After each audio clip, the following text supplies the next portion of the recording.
അമ്മേ പരിശുദ്ധമ്മേ, അമ്മേ പരിശുദ്ധമേ, ദൈവമാതാവേ, കൃപാസനത്തിലൂടെ ഞങ്ങൾക്കും ഞങ്ങളുടെ ദേശത്തിനും അമ്മ മധ്യസ്ഥം തേടി തന്ന എല്ലാ അനുഗ്രഹങ്ങൾക്കും കൃപകൾക്കും ഞങ്ങളിപ്പോൾ ഹൃദയം നിറഞ്ഞ നന്ദി പറയുന്നു. അമ്മേ പരിശുദ്ധമ്മേ, ദൈവമാതാവേ, 2004 ഡിസംബർ 7 ഉച്ചകഴിഞ്ഞ് 2:30 കൃപാസനത്തിൽ സംഭവിച്ച അമ്മയുടെ പ്രത്യക്ഷപ്പെടലിനെ കുറിച്ച് തിരുസഭയ്ക്ക് സമർപ്പിച്ചിരിക്കുന്ന പഠനരേഖകളുടെ സഭാത്മകമായ പഠനം ആരംഭിക്കുവാൻ ഞങ്ങൾ പ്രാർത്ഥിക്കുന്നു. അമ്മേ പരിശുദ്ധമേ, ഭൂസ്വർലോകങ്ങളുടെ രാജ്ഞിയായ അങ്ങേയ്ക്ക് ഭൗമസംരക്ഷണത്തിനായി പ്രപഞ്ചപ്രകൃതിയെ തന്നെ തിരുസഭ പ്രതിഷ്ഠിക്കുവാൻ ഈ പ്രത്യക്ഷീകരണം വഴി ഇടയാക്കണമേ. പരിശുദ്ധമേ, ജപമാല മാതാവേ, സകല കൃപാസനം പ്രാർത്ഥനയോടും ചേർത്ത് ഞങ്ങളിപ്പോൾ പ്രാർത്ഥിക്കുന്ന ഈ കുടുംബത്തിന്റെ പ്രത്യേക നിയോഗം മക്കളെ.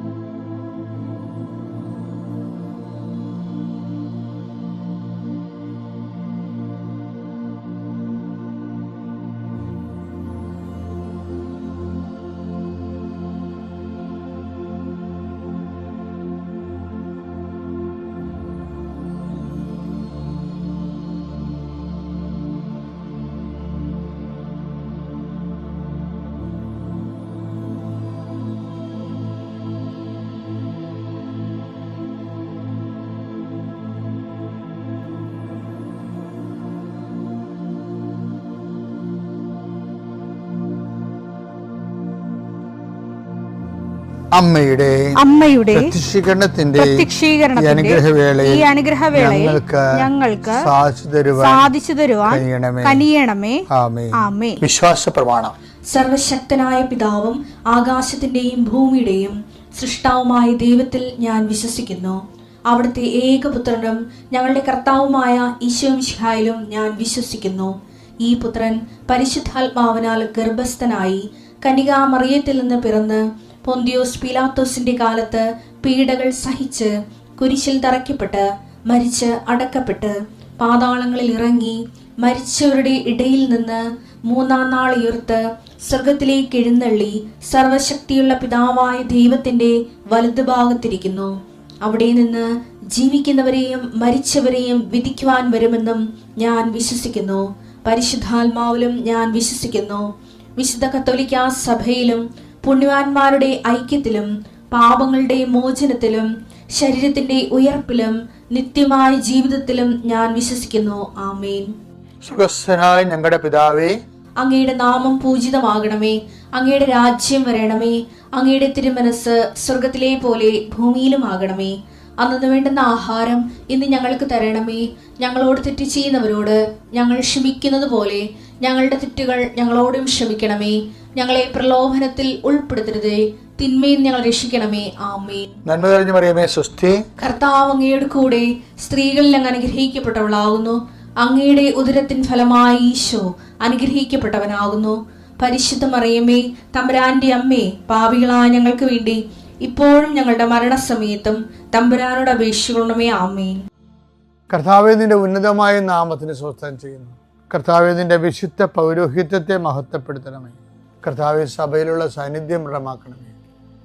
39 വർഷം ഞാൻ അർപ്പിച്ച കൃപാന്റെ യുഗതിയായി കൃപാസ്ഥാന ജീവനോടെ പ്രത്യക്ഷപ്പെട്ട മാതാവിൻ്റെ മാധ്യസ്ഥയിൽ അത്താറയിൽ നടന്ന 10,000-കണക്കിന് ആരാധന ശക്തിയാൽ മക്കളില്ലാത്തവർ ഓർത്ത് പ്രാർത്ഥിക്കുന്ന ഈശോയെ, ആശുപത്രി കിടക്കുന്നവരെ ഓർത്ത് പ്രാർത്ഥിക്കുന്നു.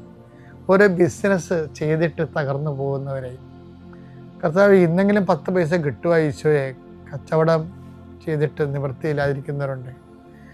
കന്യൻ്റെ കയ്യിൽ പൈസ അകപ്പെട്ടു പോയവരുണ്ട്. അത് തിരക്കി പോകുന്നവരും ചോദിക്കാൻ പോകുന്നവരുണ്ട്.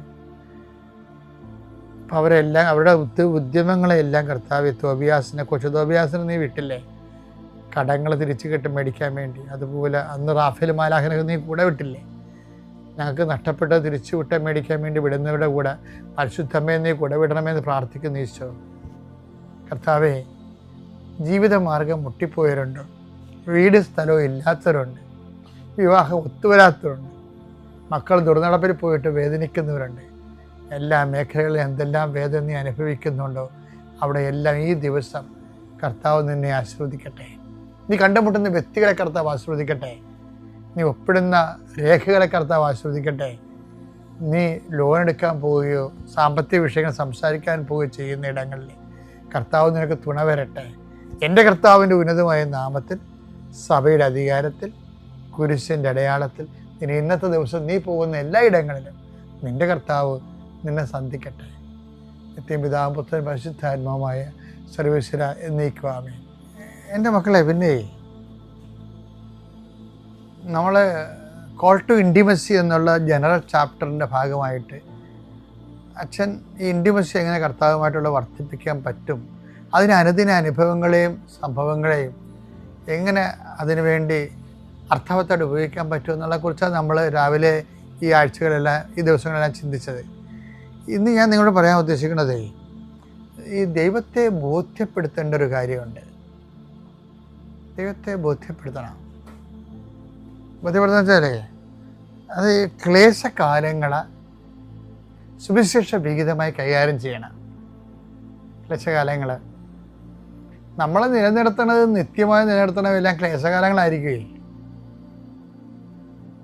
ഇപ്പം നമ്മൾ ഈ മഴയും തോരാതിരുന്നിട്ടില്ലെന്നൊക്കെ പറഞ്ഞ് നമ്മൾ പാടത്തില്ലേ. അപ്പം മഴ തോരണമെന്ന് നമ്മൾ ആഗ്രഹിക്കുന്നുണ്ട്, എപ്പോഴായാലും തോരുമെന്ന് പ്രതീക്ഷിക്കുന്നുണ്ട്. പക്ഷേ ഈ മഴക്കാലമാണ് ശരിക്കും പറഞ്ഞാൽ ഞങ്ങൾ 80കളിലൊക്കെ കേരളം എൻ്റെ ജീവിതത്തിൽ ആദ്യമായിട്ടും കേരളം മരുഭൂമിയായി കാണുന്നത് 80കളിലാണ്. കാര്യം മഴയില്ലായിരുന്നു. 80കളിൽ മഴയില്ലായിരുന്നു. ഏതാണ്ട് ഒരു മാസം എത്തിച്ച് എന്താ പെയ്ത് മാറ്റി. പക്ഷേ നമ്മുടെ തെങ്ങുകളുടെ അണ്ടമെല്ലാം തെറിച്ചു പോയി. അതിനുശേഷമാണ് പിന്നെ മണ്ടരി വന്നത്. മഴയില്ലാഞ്ഞ കാലത്തിന് ശേഷം തെങ്ങിൻ്റെ അണ്ടമെല്ലാം തെറിച്ചു പോയി. കാര്യം തെങ്ങെന്ന് പറയണത് പ്രത്യേകം വാട്ടർ റീഡ്സ് ഉള്ള സാധനമാണ്. വെള്ളം കൊണ്ടാണ് ജീവിക്കണത് തെങ്ങും വാഴയൊക്കെ. അപ്പോൾ ആ ദിവസം ആ കൊല്ലം മഴയില്ലാഞ്ഞ കാരണം തെങ്ങിൻ്റെ അണ്ടങ്ങളെല്ലാം തലതെറിച്ചു പോയി. പിന്നെ അത് വെള്ളമൊക്കെ കിട്ടി വളർന്നു വന്നപ്പോൾ അതിൻ്റെ പ്രതിരോധ ശേഷി പോയി. അങ്ങനെയാണ് മണ്ടരി വന്നത്. 84-85 കാലഘട്ടങ്ങളിലാണ് പിന്നെ മണ്ടരി രോഗം വന്നത്. അപ്പോൾ ഈ വരൾച്ചയുമായിട്ട് മഴയുമായിട്ടൊക്കെ ഇതിനൊക്കെ ബന്ധമുള്ളതാണ്. പക്ഷെ അങ്ങനൊരു പഠനമൊന്നും നടന്നിട്ടില്ല. നടക്കേണ്ടതായിരുന്നെന്നാണ് ഇപ്പോൾ എനിക്ക് തോന്നുന്നത്. അപ്പോൾ ഈ മഴ, അതുപോലെ തന്നെ ആധ്യാത്മിക ജീവിതത്തിലും മഴക്കാലം എന്ന് പറയുന്ന ക്ലേശകാലമില്ലേ, അതാണ് പ്രതിരോധം തരണം നമുക്ക്. മഴക്കാലം ഇല്ലാതെ വേനൽക്കാലം മാത്രമായപ്പോൾ പിന്നീട് അതിജീവിച്ചു വന്നപ്പോൾ മണ്ടരിയായിപ്പോയില്ലേ, പ്രതിരോധം പോയി. ചെറിയ വണ്ടികൾക്ക് വരെ വെള്ളക്കടത്ത് കയറി അതിനെ നശിപ്പിക്കാൻ പറ്റുമായിരുന്നു.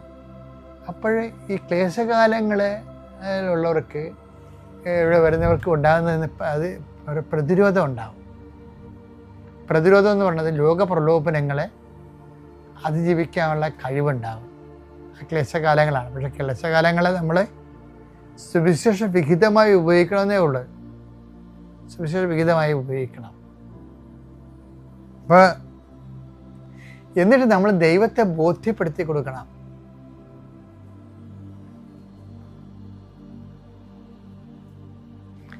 ദൈവത്തെ, അത് ക്ലേശകാലങ്ങളെ നമ്മൾ എങ്ങനെയാണ് നമ്മൾ ഓഡിറ്റ് ചെയ്തത്, അക്കൗണ്ട് ചെയ്തത്, ക്ലേശകാലങ്ങളിൽ എന്ത് നേട്ടം നമ്മൾ ഉണ്ടാക്കിയെന്നുള്ളത്. ക്ലേശകാലങ്ങളിൽ നേട്ടം മാത്രമേ ഉണ്ടാക്കാൻ പറ്റത്തുള്ളൂ. ആധ്യാത്മിക ജീവിതത്തിൽ ഏറ്റവും വലിയ പ്രശ്നം അതാണ്. ക്ലേശകാലങ്ങളിൽ കോട്ട ഉണ്ടായിക്കഴിഞ്ഞാൽ അത് ബ്രാൻഡഡ് ആകും. ക്ലേശകാലങ്ങളിൽ നേട്ടമേ ഉണ്ടാക്കാൻ പറ്റും. ആധ്യാത്മിക ജീവിതത്തിൽ നേട്ടമേ ഉണ്ടാക്കാൻ പറ്റത്തുള്ളൂ. അതുകൊണ്ടാണ് ഈശോ പറയണത്, അവൻ തീവ്രവേദനയും മുഴുകി, പക്ഷെ എന്ത് ചെയ്ത്? അവൻ പ്രാർത്ഥന കുറച്ചെന്നല്ല പറയണത്, അവൻ കൂടുതൽ തീക്ഷ്ണമായി പ്രാർത്ഥിച്ചു. ലൂക്ക 22:44 അവൻ തീവ്രവേദനയിൽ മുഴുകി.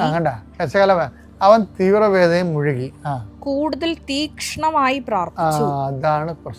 അതാണ് പ്രശ്നം. ഇപ്പം ദൈവത്തിൻ്റെ മനസ്സിരിപ്പും ചെയ്യേണ്ട കാര്യങ്ങൾ ഇറ്റ് ഈസ് എക്സ്പ്ലെയിൻഡ് ദെയർ. ഒരു തീവ്രവേദന വന്നാൽ എന്ത് ചെയ്യും? ജോലി നഷ്ടപ്പെട്ടാൽ എന്ത് ചെയ്യും? ഭാര്യയ്ക്ക് അസുഖം വന്നാൽ എന്ത് ചെയ്യും? കുഞ്ഞുങ്ങളില്ലാതെ വന്നാൽ എന്ത് ചെയ്യും? വീട്ടിലെ സാമ്പത്തിക കടം എന്തായാലും എന്ത് ചെയ്യും? അപ്പോൾ എന്താ സാധാരണ ആൾക്കാർ ചെയ്യണത്? അതുകൊണ്ട് തന്നെ അവർ കുർബാന മുടക്കും, പ്രാർത്ഥന മുടക്കും, പ്രാർത്ഥന മുടക്കും. അങ്ങനെയല്ലേ ആൾക്കാർ ചെയ്യണത്? അതാണ് ഈ ഓഡിറ്റിംഗ് ടൈം എന്ന് പറയുന്നത്. അതായത് 90% ആൾക്കാരും കർത്താവിൻ്റെ പുസ്തകത്തിൻ്റെ പേര് വെട്ടിക്കളണം ഈ കാലത്താണ്. ദൈവത്തിൻ്റെ സ്റ്റാൻഡേർഡ് ഇൻസ്ട്രക്ഷൻ നമുക്ക് തന്നിരിക്കണ സ്റ്റാൻഡ് ബൈ ഇൻസ്ട്രക്ഷൻ ഇല്ലേ? എന്താണ്? തീവ്രവേദന മുഴുകുമ്പോൾ കൂടുതൽ തീക്ഷ്ണമായി പ്രാർത്ഥിക്കണം. അപ്പം അതിൻ്റെ അകത്ത് ഒരു പോയിന്റെങ്കിലും തീക്ഷ്ണത കുറഞ്ഞു പോയി കഴിഞ്ഞാൽ ബ്രാൻഡഡ് ആവും.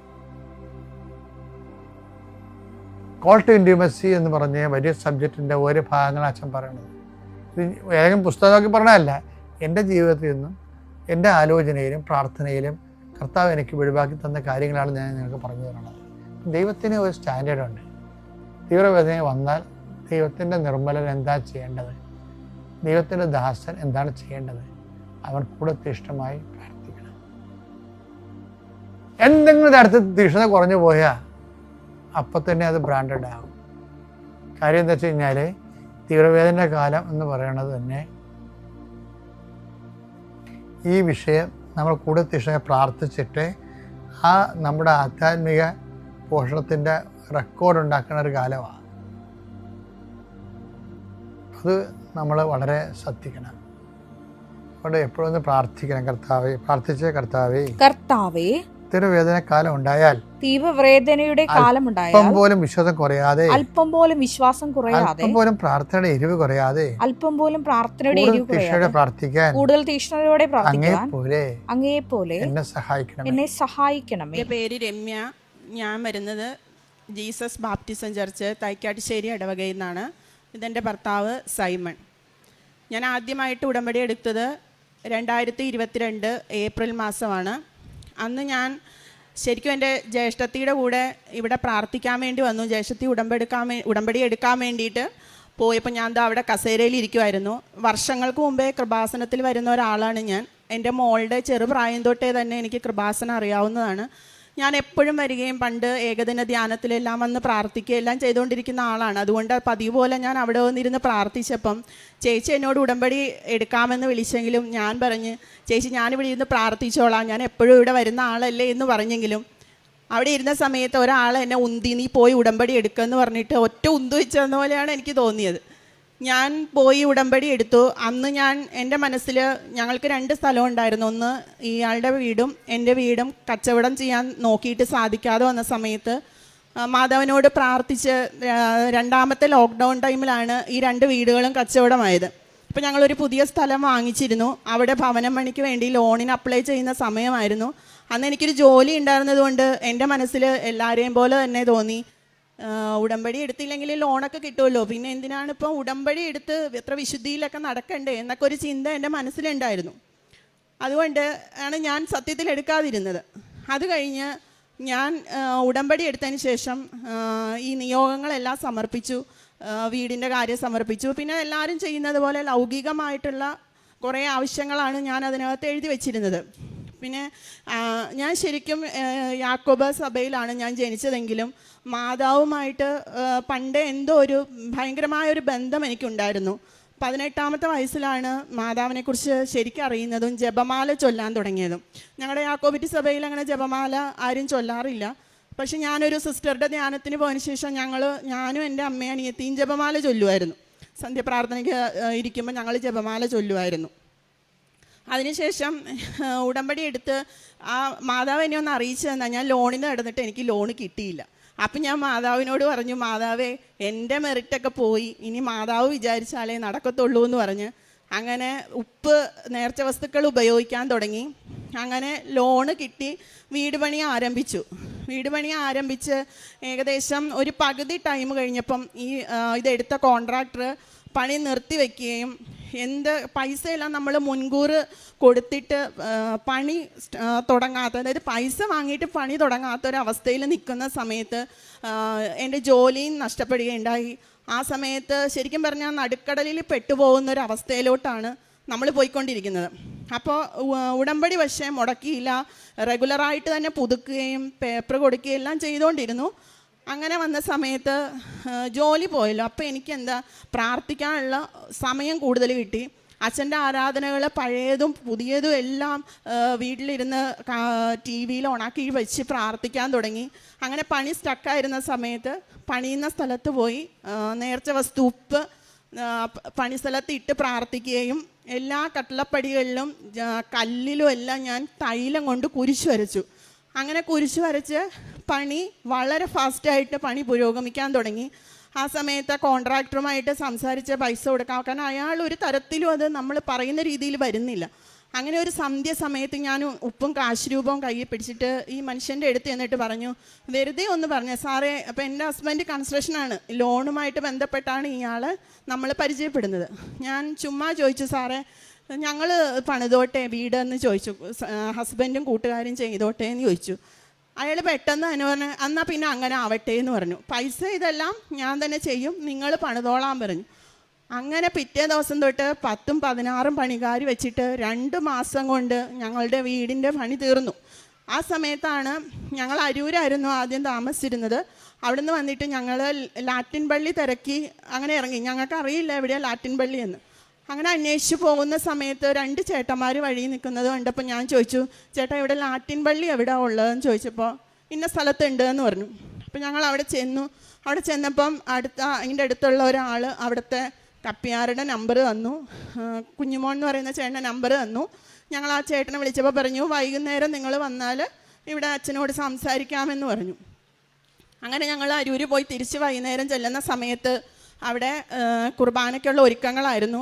അപ്പോൾ ആദ്യം തന്നെ അവിടെയുള്ള പാരിഷ് സെക്രട്ടറിയുടെ വൈഫ ചേച്ചി ഒരു പ്രാർത്ഥന എൻ്റെ കയ്യിലോട്ട് വന്നിട്ട് പറഞ്ഞു, ഈ വിശ്വാസികളുടെ പ്രാർത്ഥന വായിക്കാവോ എന്ന് ചോദിച്ചു.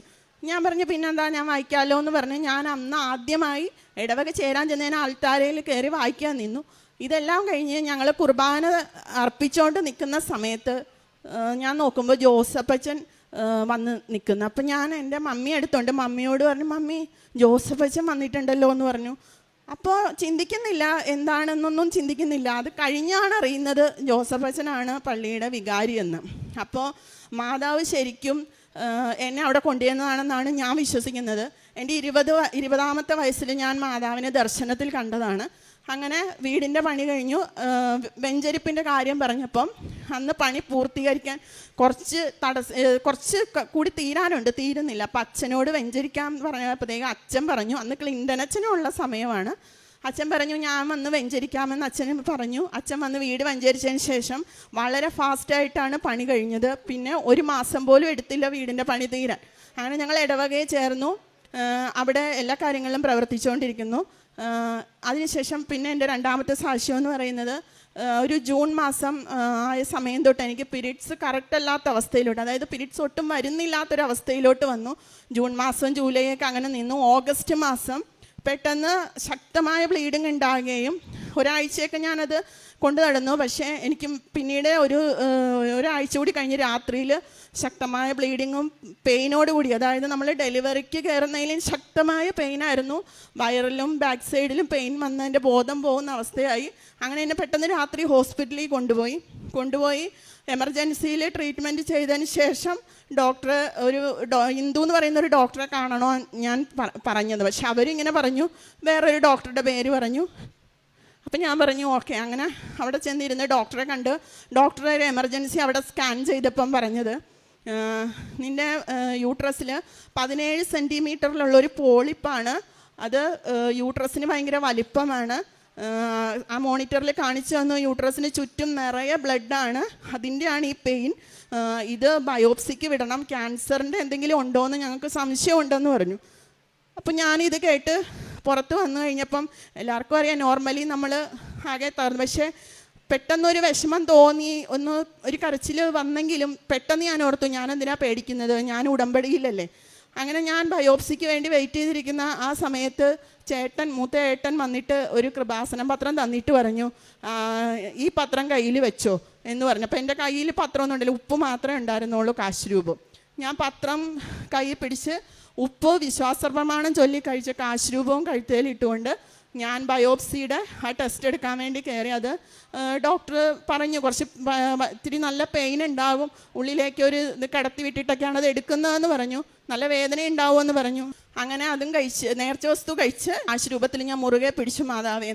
പക്ഷേ എനിക്ക് ഒരു ചെറിയ വേദന പോലും എനിക്ക് സഹിക്കാൻ പറ്റാവുന്ന രീതിയിലുള്ളതേ ഉണ്ടായിരുന്നുള്ളൂ. അപ്പം ഡോക്ടർ പറയുന്നു, നിനക്ക് അധികം വേദന ഉണ്ടായില്ലല്ലോ എന്നാണ് ഡോക്ടർ പറയുന്നത്, ബാക്കിയുള്ളവർക്കൊക്കെ നല്ല പെയിൻ ഉണ്ടായിരുന്നു എന്ന് പറഞ്ഞു. ഞാൻ പറഞ്ഞു, എന്നെ മാതാവ് എൻ്റെ കൂടെ ഉണ്ട്, ഡോക്ടർ എന്നെ അങ്ങനെ ഉപേക്ഷിക്കത്തില്ല എന്ന് പറഞ്ഞു. അങ്ങനെ ബയോപ്സിക്ക് വിട്ടു. ഞാൻ വളരെ കൂളായിട്ട് അപ്പം ഡോക്ടർ എനിക്ക് പറയും, ഈ ഹോർമോണിൻ്റെ ഗുളിക മാത്രമാണ്, ഇത് റിസൾട്ട് വരാണ്ട് ഒന്നും മരുന്ന് കഴിക്കാൻ പറ്റത്തില്ല എന്ന് പറഞ്ഞു. ഞാൻ പറഞ്ഞു, വേണ്ട, അത് മതി, ഞാൻ നേർച്ച വസ്തുക്കൾ കഴിക്കുന്നുണ്ട് എന്ന് പറഞ്ഞു. ഞാൻ കുറച്ചൊരു ഇത് കുറഞ്ഞ സമയത്ത് ഞാൻ ജോലിക്ക് വന്നു വെച്ചാൽ എൻ്റെ ഹസ്ബൻഡ് എന്നെ കൊണ്ടേയാക്കും, തിരിച്ച് ഞാൻ വന്ന് അവിടെ നിന്ന് ഓട്ടോറിക്ഷയ്ക്ക് പോരും. അങ്ങനെ കാരണം എനിക്ക് 2.5 വർഷം ഞാൻ ജോലിയില്ലാതെ വീട്ടിലിരുന്ന സമയത്ത് എനിക്ക് മാതാവും ഈശോയും കൂടി തന്നൊരു ജോലിയാണ്.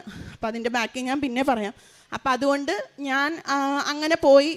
ബയോപ്സി എന്ന് പറയുന്ന ഒരു കാര്യത്തെക്കുറിച്ച് ഞാൻ ആകുലപ്പെട്ടില്ല. എന്നോട് എൻ്റെ മൂത്ത ജ്യേഷ്ഠത്തി പറയും, എനിക്ക് ഉറപ്പായി അമ്മയ്ക്ക് അതൊന്നും വരത്തില്ല എന്ന്, എനിക്ക് നല്ല ഉറപ്പുണ്ടെന്ന് എന്നോട് പറയുമായിരുന്നു. ചേച്ചി എനിക്ക് വേണ്ടി ഒരുപാട് പ്രാർത്ഥിച്ചിട്ടുണ്ട്. അപ്പം ഞാൻ ഇങ്ങനെ മാതാവിനോട് പറയും, മാതാവേ എനിക്ക് ക്യാൻസർ വരാനാ, എനിക്ക് ക്യാൻസർ വന്നാൽ ഇവരുടെ കാര്യമൊക്കെ ആര് നോക്കും, പ്രാർത്ഥിക്കാനൊക്കെ നോക്കണ്ടേ, കുടുംബം ആര് നോക്കും എന്നൊക്കെ ഞാൻ വെറുതെ ഇങ്ങനെ ചിരിച്ചുകൊണ്ട് പറയുമായിരുന്നു. അവസാന റിസൾട്ട് വന്ന സമയത്ത് എനിക്ക് ക്യാൻസർ ഇല്ല, യൂട്രസിൽ ഒരു പ്രശ്നങ്ങളും ഇല്ല എന്നുള്ള റിസൾട്ട് വന്നു. അതുമായിട്ട് ഡോക്ടറെ കണ്ടു. ഡോക്ടറെ കണ്ടപ്പോൾ ഈ റിസൾട്ട് വെയിറ്റിങ്ങിൻ്റെ ടൈമിൽ ഒരു സൺഡേ അച്ഛൻ പള്ളിയിൽ വന്നപ്പോൾ അച്ഛനോട് ഞാൻ പറഞ്ഞു, യൂട്രസിന് ഇങ്ങനെ പോളിപ്പോണ്ടായിട്ട് ടെസ്റ്റിന് വിട്ടിരിക്കുന്നുണ്ട് അച്ഛാന്ന്. ഒരു സാധാ രീതിയിൽ ഞാൻ അച്ഛനോട് പറഞ്ഞോളൂ മുട്ടുകുത്തി. അപ്പോൾ അച്ഛൻ പറഞ്ഞു മുട്ടുകുത്താൻ പറഞ്ഞു. എൻ്റെ വയറ്റത്ത് കൈവച്ചിട്ട് അച്ഛൻ പറഞ്ഞ് പ്രാർത്ഥിച്ചിട്ട് പറഞ്ഞു, നിനക്കൊരു കുഴപ്പവും വരത്തില്ലടി മോളെ എന്നിങ്ങനെ പറഞ്ഞു. അപ്പോൾ എനിക്ക് ധൈര്യമായി, എനിക്കിനി അതിനകത്തൊന്നും ചിന്തിക്കേണ്ട ആവശ്യമില്ല. അങ്ങനെ റിസൾട്ട് വന്നപ്പം റിസൾട്ട് നെഗറ്റീവായിരുന്നു. ഞാൻ എന്നിട്ട് ഡോക്ടറെ അടുത്ത് ചെന്നപ്പോൾ ഡോക്ടർ പറഞ്ഞു, നമുക്കൊരു സ്കാനും കൂടി ചെയ്യാമെന്ന് പറഞ്ഞ് അവിടെ തന്നെ സ്കാൻ ചെയ്തിട്ട് എന്നോട് പറഞ്ഞു, ഭയങ്കര അത്ഭുതമാണ്, 17 സെൻറ്റിമീറ്റർ ഉണ്ടായിരുന്ന പോളിപ്പ് ഇതൊരു 5 സെൻറ്റിമീറ്റർ ആയിട്ട് കുറഞ്ഞിരിക്കുവാണ്, നീ എന്നാ ചെയ്തതെന്ന് ചോദിച്ചു. ഞാൻ പറഞ്ഞു, ഞാൻ പ്രാർത്ഥിച്ചു, മാതാവ് എന്നെ ഈശോയിൽ നിന്ന് എനിക്ക് വാങ്ങിച്ചു വന്നു, പിന്നെ അച്ഛൻ പ്രാർത്ഥിച്ചിരുന്നു എന്നെല്ലാം പറഞ്ഞു. അപ്പോൾ എനിക്ക് ഈ വയ്യാതിരുന്ന സമയത്ത് ഒരു ദിവസം എന്നെ കൊണ്ടാക്കാൻ വേണ്ടി ഓഫീസിലോട്ട് വന്ന സമയത്ത് ഓഫീസ് ടൈം ആയില്ല, 8:30 ആയിട്ടുള്ളൂ. ഞാൻ പറഞ്ഞു, അതിൻ്റെ തൊട്ടടുത്തൊരു പള്ളിയുണ്ട്, അവിടെ പോയെന്ന് പ്രാർത്ഥിച്ചേക്കാം, അത്രയും സമയം വെറുതെ കളയണ്ടല്ലോ എന്ന് പറഞ്ഞ് ഞങ്ങൾ ചെല്ലുമ്പം ഇവിടുന്ന് കൊണ്ടുപോയ കൃപാസന പത്രം ഒരു കെട്ട് പേപ്പർ അവർ ആരോ പള്ളിയിൽ കൊണ്ട് വെച്ചിട്ട് അത് അവർ വലിച്ച് പുറത്ത് കിടക്കുക. മഴ ചാറ്റൽ മഴയുണ്ട്, അത് നനഞ്ഞ് ഞാൻ എൻ്റെ അന്ന് ഭയങ്കര വേദനയായിട്ടാണ് ഞാൻ ഈ വയ്യായികയുടെ കൂട്ടത്തിലൊരു റിസൾട്ട് വെയിറ്റിംഗ് ആണ്, ബയോപ്സിയുടെ ആ ടൈമാണ്. അപ്പം ഞാനപ്പോൾ ഓടിച്ചെന്ന് കാറിൽ നിന്ന് ഇറങ്ങിയിട്ട് ഞാൻ ഓടിയപ്പോൾ എൻ്റെ ഹസ്ബൻഡ് പോലും ഞെട്ടിപ്പോയിട്ടുണ്ടാവും, കാലുവേദനയെന്ന് പറഞ്ഞ് അവൾ പേപ്പർ കണ്ടപ്പോൾ ഓടുന്നല്ലോ എന്ന്. അപ്പം ഞാൻ ഓടിപ്പോയി എടുത്തപ്പോൾ എന്നോട് ചോദിച്ചു, നീ ഈ പേപ്പറും കൊണ്ട് എന്ത് ചെയ്യാൻ പോവാന്ന് ചോദിച്ചപ്പോൾ ഞാൻ പറഞ്ഞു, ഇത് എനിക്ക് ആവശ്യമുണ്ടെന്ന് പറഞ്ഞു. ഞാനത് വണ്ടിയിൽ വെച്ചിട്ട് പറഞ്ഞു, ഇത് വൈകുന്നേരം ഞാൻ ഈ പേപ്പർ കൊടുത്തോളാന്ന് പറഞ്ഞു. ഇത് ചെയ്ത നിമിഷത്തിന് ശേഷം എൻ്റെ കാലുവേദന എവിടെ പോയി എന്ന് എനിക്കറിയില്ല. എന്നെ എടുത്തു കയറ്റേണ്ടി വരുമെന്ന് ഓർത്ത ആൾ നോക്കി നിൽക്കാൻ ഞാൻ സ്റ്റെപ്പ് കയറി ഓഫീസിലേക്ക് പോയി. അതെനിക്കൊരു വലിയ അനുഭവമായിരുന്നു. പിന്നെ ഇത് ഓരോരോ കാര്യങ്ങൾ, ഇതേപോലെ തന്നെ ഹസ്ബൻഡിന് 2019 ഒരു ചെസ്റ്റ് ഇൻഫെക്ഷൻ വന്നിരുന്നു. അത് എന്ത് രോഗമാണെന്ന് ഡോക്ടർമാർക്ക് മനസ്സിലാവുന്നില്ലായിരുന്നു. നെഞ്ചിൻ്റെ അവിടെ ഇങ്ങനെ ഒരു ബണ്ണു പോലെ വീർത്തിരുന്നിരുന്നു. ആ സമയത്ത് ഞാനിവിടെ വന്ന് പ്രാർത്ഥിച്ചതിന് ശേഷം ആ അസുഖം പൂർണ്ണമായി മാറിപ്പോയി, പിന്നീട് വന്നിട്ടില്ല. അപ്പം വർഷങ്ങൾക്ക് മുമ്പ് വന്ന് പ്രാർത്ഥിക്കുന്നതുകൊണ്ട് മാതാവ് ഞാൻ മറന്നുപോയാലും മാതാവിൻ്റെ ഓർമ്മയിൽ ഞാനുണ്ട് എന്ന് എനിക്കറിയാം. അങ്ങനെയാണ് ഞാൻ ഇവിടെ വന്ന് പ്രാർത്ഥിച്ച് പിന്നെ അതേപോലെ പള്ളിയിൽ പോകാൻ പ്രായമായ അപ്പച്ചനും ഒക്കെ ഉണ്ട്. അപ്പം ഞാനൊരു വാഹനം വേണമെന്ന് ആഗ്രഹിച്ചിരുന്നു. അപ്പം വളരെ നല്ലൊരു വാഹനം എടുക്കാനുള്ളൊരു അനുഗ്രഹം 2022 ഒരു വാഹനം എടുക്കാനുള്ള അനുഗ്രഹം അതും മാതാവ് തന്നു. അത് വെച്ച് നമുക്കിപ്പോൾ എന്തെങ്കിലും ഒരു ആവശ്യം വന്നാലോ അല്ലെങ്കിൽ അപ്പം ഞങ്ങൾ അതിനകത്ത് വേറൊരു കാര്യം കൂടി ചെയ്യുന്നുണ്ട്. ആ വാഹനം വെച്ചിട്ട് രാവിലെ ഞങ്ങൾ പള്ളിയിൽ പോകുമ്പം കുറച്ച് അമ്മച്ചിമാരുണ്ട് നടക്കാൻ പറ്റാത്ത, ഈ അമ്മച്ചിമാരെ എല്ലാം കയറ്റിക്കൊണ്ട് പള്ളിയിൽ ഇറക്കും, തിരിച്ചു കൊണ്ടുവന്ന് അവിടെ ഇറക്കും. അപ്പോൾ ആദ്യമൊക്കെ എൻ്റെ ഹസ്ബൻഡ് എന്നോട് ചോദിച്ചു, നീ എന്താ ഈ ചെയ്യുന്നതെന്ന് ചോദിച്ചപ്പോൾ ഞാൻ പറഞ്ഞു, നമുക്ക് ദൈവം തന്നതല്ലേ വാഹനം. അപ്പോൾ എനി ഇവർ മൊത്തം ചവിട്ടി ചെളിയാക്കുമത്. ഞാൻ പറഞ്ഞത് സാരമില്ല, നമുക്ക് ദൈവം തന്നതല്ലേ, അപ്പോൾ അതുകൊണ്ട് നമ്മളങ്ങനെ ചെയ്യാൻ പാടില്ല. കാരണം നമ്മൾ ഈ വാഹനത്തിൽ അങ്ങ് ചീറിപ്പാഞ്ഞു പോകുമ്പോൾ അവർ പള്ളിയിലേക്ക് എത്താൻ വേണ്ടി ഞൊണ്ടി നടന്നു പോകുന്നത് കണ്ടിട്ടാണ് അങ്ങനെ ചെയ്യാൻ തുടങ്ങിയത്. അപ്പോൾ ആ തന്ന അനുഗ്രഹം അങ്ങനെ വിനിയോഗിക്കാനാണ് എനിക്ക് ആഗ്രഹം. അങ്ങനെ ചെയ്യണമെന്ന് തോന്നി, അങ്ങനെ ചെയ്യുന്നുണ്ട്. പിന്നെ നേർച്ച വസ്തുക്കളുടെ ഉപയോഗം ഞാൻ പറഞ്ഞു, ഭവനം മണിക്ക് ചെയ്തതും മറ്റ് അസുഖത്തിൻ്റെ ഇത് തുടങ്ങിയ സമയം മുതൽ ഞാൻ പുറത്തേക്ക് രാവിലെ ഇറങ്ങുമ്പം 6:45 ഞങ്ങൾ വീട്ടിൽ നിന്ന് ഇറങ്ങും.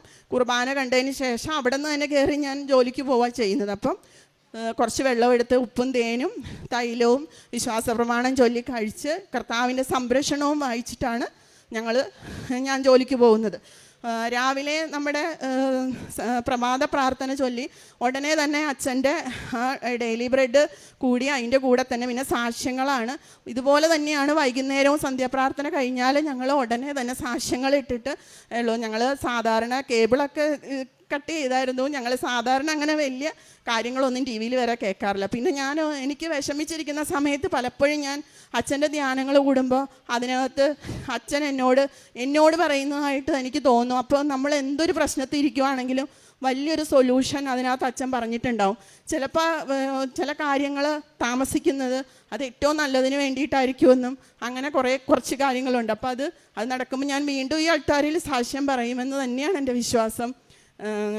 അതിന് വേണ്ടിയിട്ട് ഞാൻ വെയിറ്റ് ചെയ്യണം. പിന്നെ ഈ വയ്യായിക മാറിക്കഴിഞ്ഞിട്ടും എനിക്ക് എൻ്റെ മനസ്സിൽ, മാതാവേ, ഞാൻ ബസ്സിൽ കയറിയൊക്കെ പോകുമ്പോൾ എനിക്ക് എന്തെങ്കിലും പ്രശ്നം വരുമോ?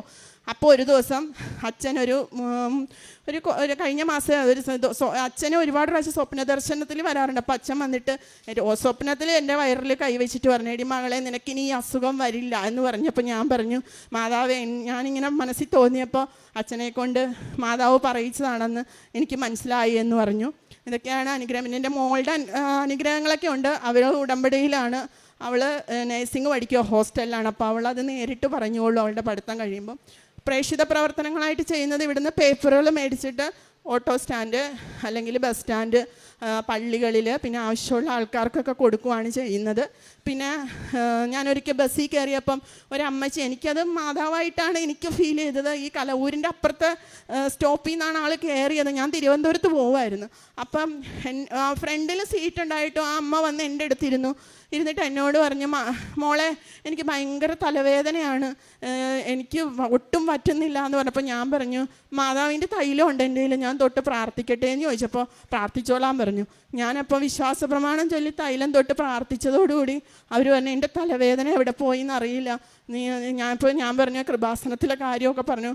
ഞാൻ പോകാം മോളെ അവിടെ എന്നൊക്കെ പറഞ്ഞാണ് ആ അമ്മ ഏതോ ഒരു സ്റ്റോപ്പിൽ അമ്മ ഇറങ്ങി. പക്ഷേ അവരെൻ്റെ കയ്യിൽ നിന്ന് വെള്ളവും ഒരു കഷ്ണം നുറുക്കും വാങ്ങിച്ച് കഴിച്ചിട്ടാണ് ഇറങ്ങി. എനിക്കത് ഭയങ്കര അത്ഭുതമായിട്ട് പലപ്പോഴും തോന്നിയിട്ടുണ്ട്. പിന്നെ അനുഗ്രഹങ്ങൾ പറയാനാണെങ്കിൽ ഒരുപാടുണ്ട്. പിന്നെ കാരുണ്യ പ്രവൃത്തികൾ ചെയ്യുന്നതെന്ന് പറഞ്ഞാൽ വളരെ ഏറ്റവും മോശം അവസ്ഥയെ പോലും കുറച്ച് ഒരു പൊതിച്ചോറ് അങ്ങനെയൊക്കെ ചെയ്യാൻ ഞാൻ ശ്രമിച്ചിട്ടുണ്ട്. ഇപ്പം അതൊരു 23-25 എണ്ണമൊക്കെ എനിക്ക് സാലറി കിട്ടുമ്പോൾ തന്നെ ഞാൻ തന്നെ പാചകം, ഞാനും ഹസ്ബൻഡും കൂടി പാചകം ചെയ്ത് പൊതിഞ്ഞ് ഞങ്ങൾ തന്നെ എല്ലാം ചെയ്ത് അത് കൊണ്ടുപോയി കൊടുക്കുന്നുണ്ട്. പിന്നെ സോഷ്യൽ മീഡിയ വഴിയൊക്കെ കാണുന്ന ജെന്യുവിനായിട്ടുള്ള രോഗികളായിട്ടുള്ളവരെ അവർക്കൊക്കെ ഞാൻ എൻ്റെ ഹസ്ബൻഡിന് പോലും അറിയത്തില്ല, ഇവിടെ പറയേണ്ടതുകൊണ്ട് പറഞ്ഞു അങ്ങനെ സഹായങ്ങൾ ചെയ്യുന്നുണ്ട്. പിന്നെ അവിടെ അറിയുന്ന ആർക്കെങ്കിലും വയ്യായികേണ്ട അരിയോ സാധനങ്ങളോ അങ്ങനെ എന്തെങ്കിലുമൊക്കെ മേടിച്ചു കൊടുക്കും. കരുണ തോന്നുന്ന നമുക്ക് മറ്റുള്ളവരോട് കരുണ, അതാണ് എനിക്ക് ഭയങ്കര പ്രയാസം തോന്നും മറ്റുള്ളവരുടെ അത് കേൾക്കുമ്പം. പിന്നെ എനിക്ക് യൂട്രസിൻ്റെ അസുഖം വന്നപ്പോഴാണ് ഞാൻ ചിന്തിച്ചത്, ഞാൻ അതുവരെ പ്രാർത്ഥിക്കുമ്പോൾ യൂട്രസ് രോഗികൾക്കൊന്നും വേണ്ടി അങ്ങനെ ഓർത്ത് പ്രാർത്ഥിച്ചിട്ടൊന്നുമില്ല. പക്ഷേ ഇപ്പം ഞാൻ എല്ലാ രോഗികൾക്കും വേണ്ടി പ്രാർത്ഥിക്കുന്നുണ്ട്.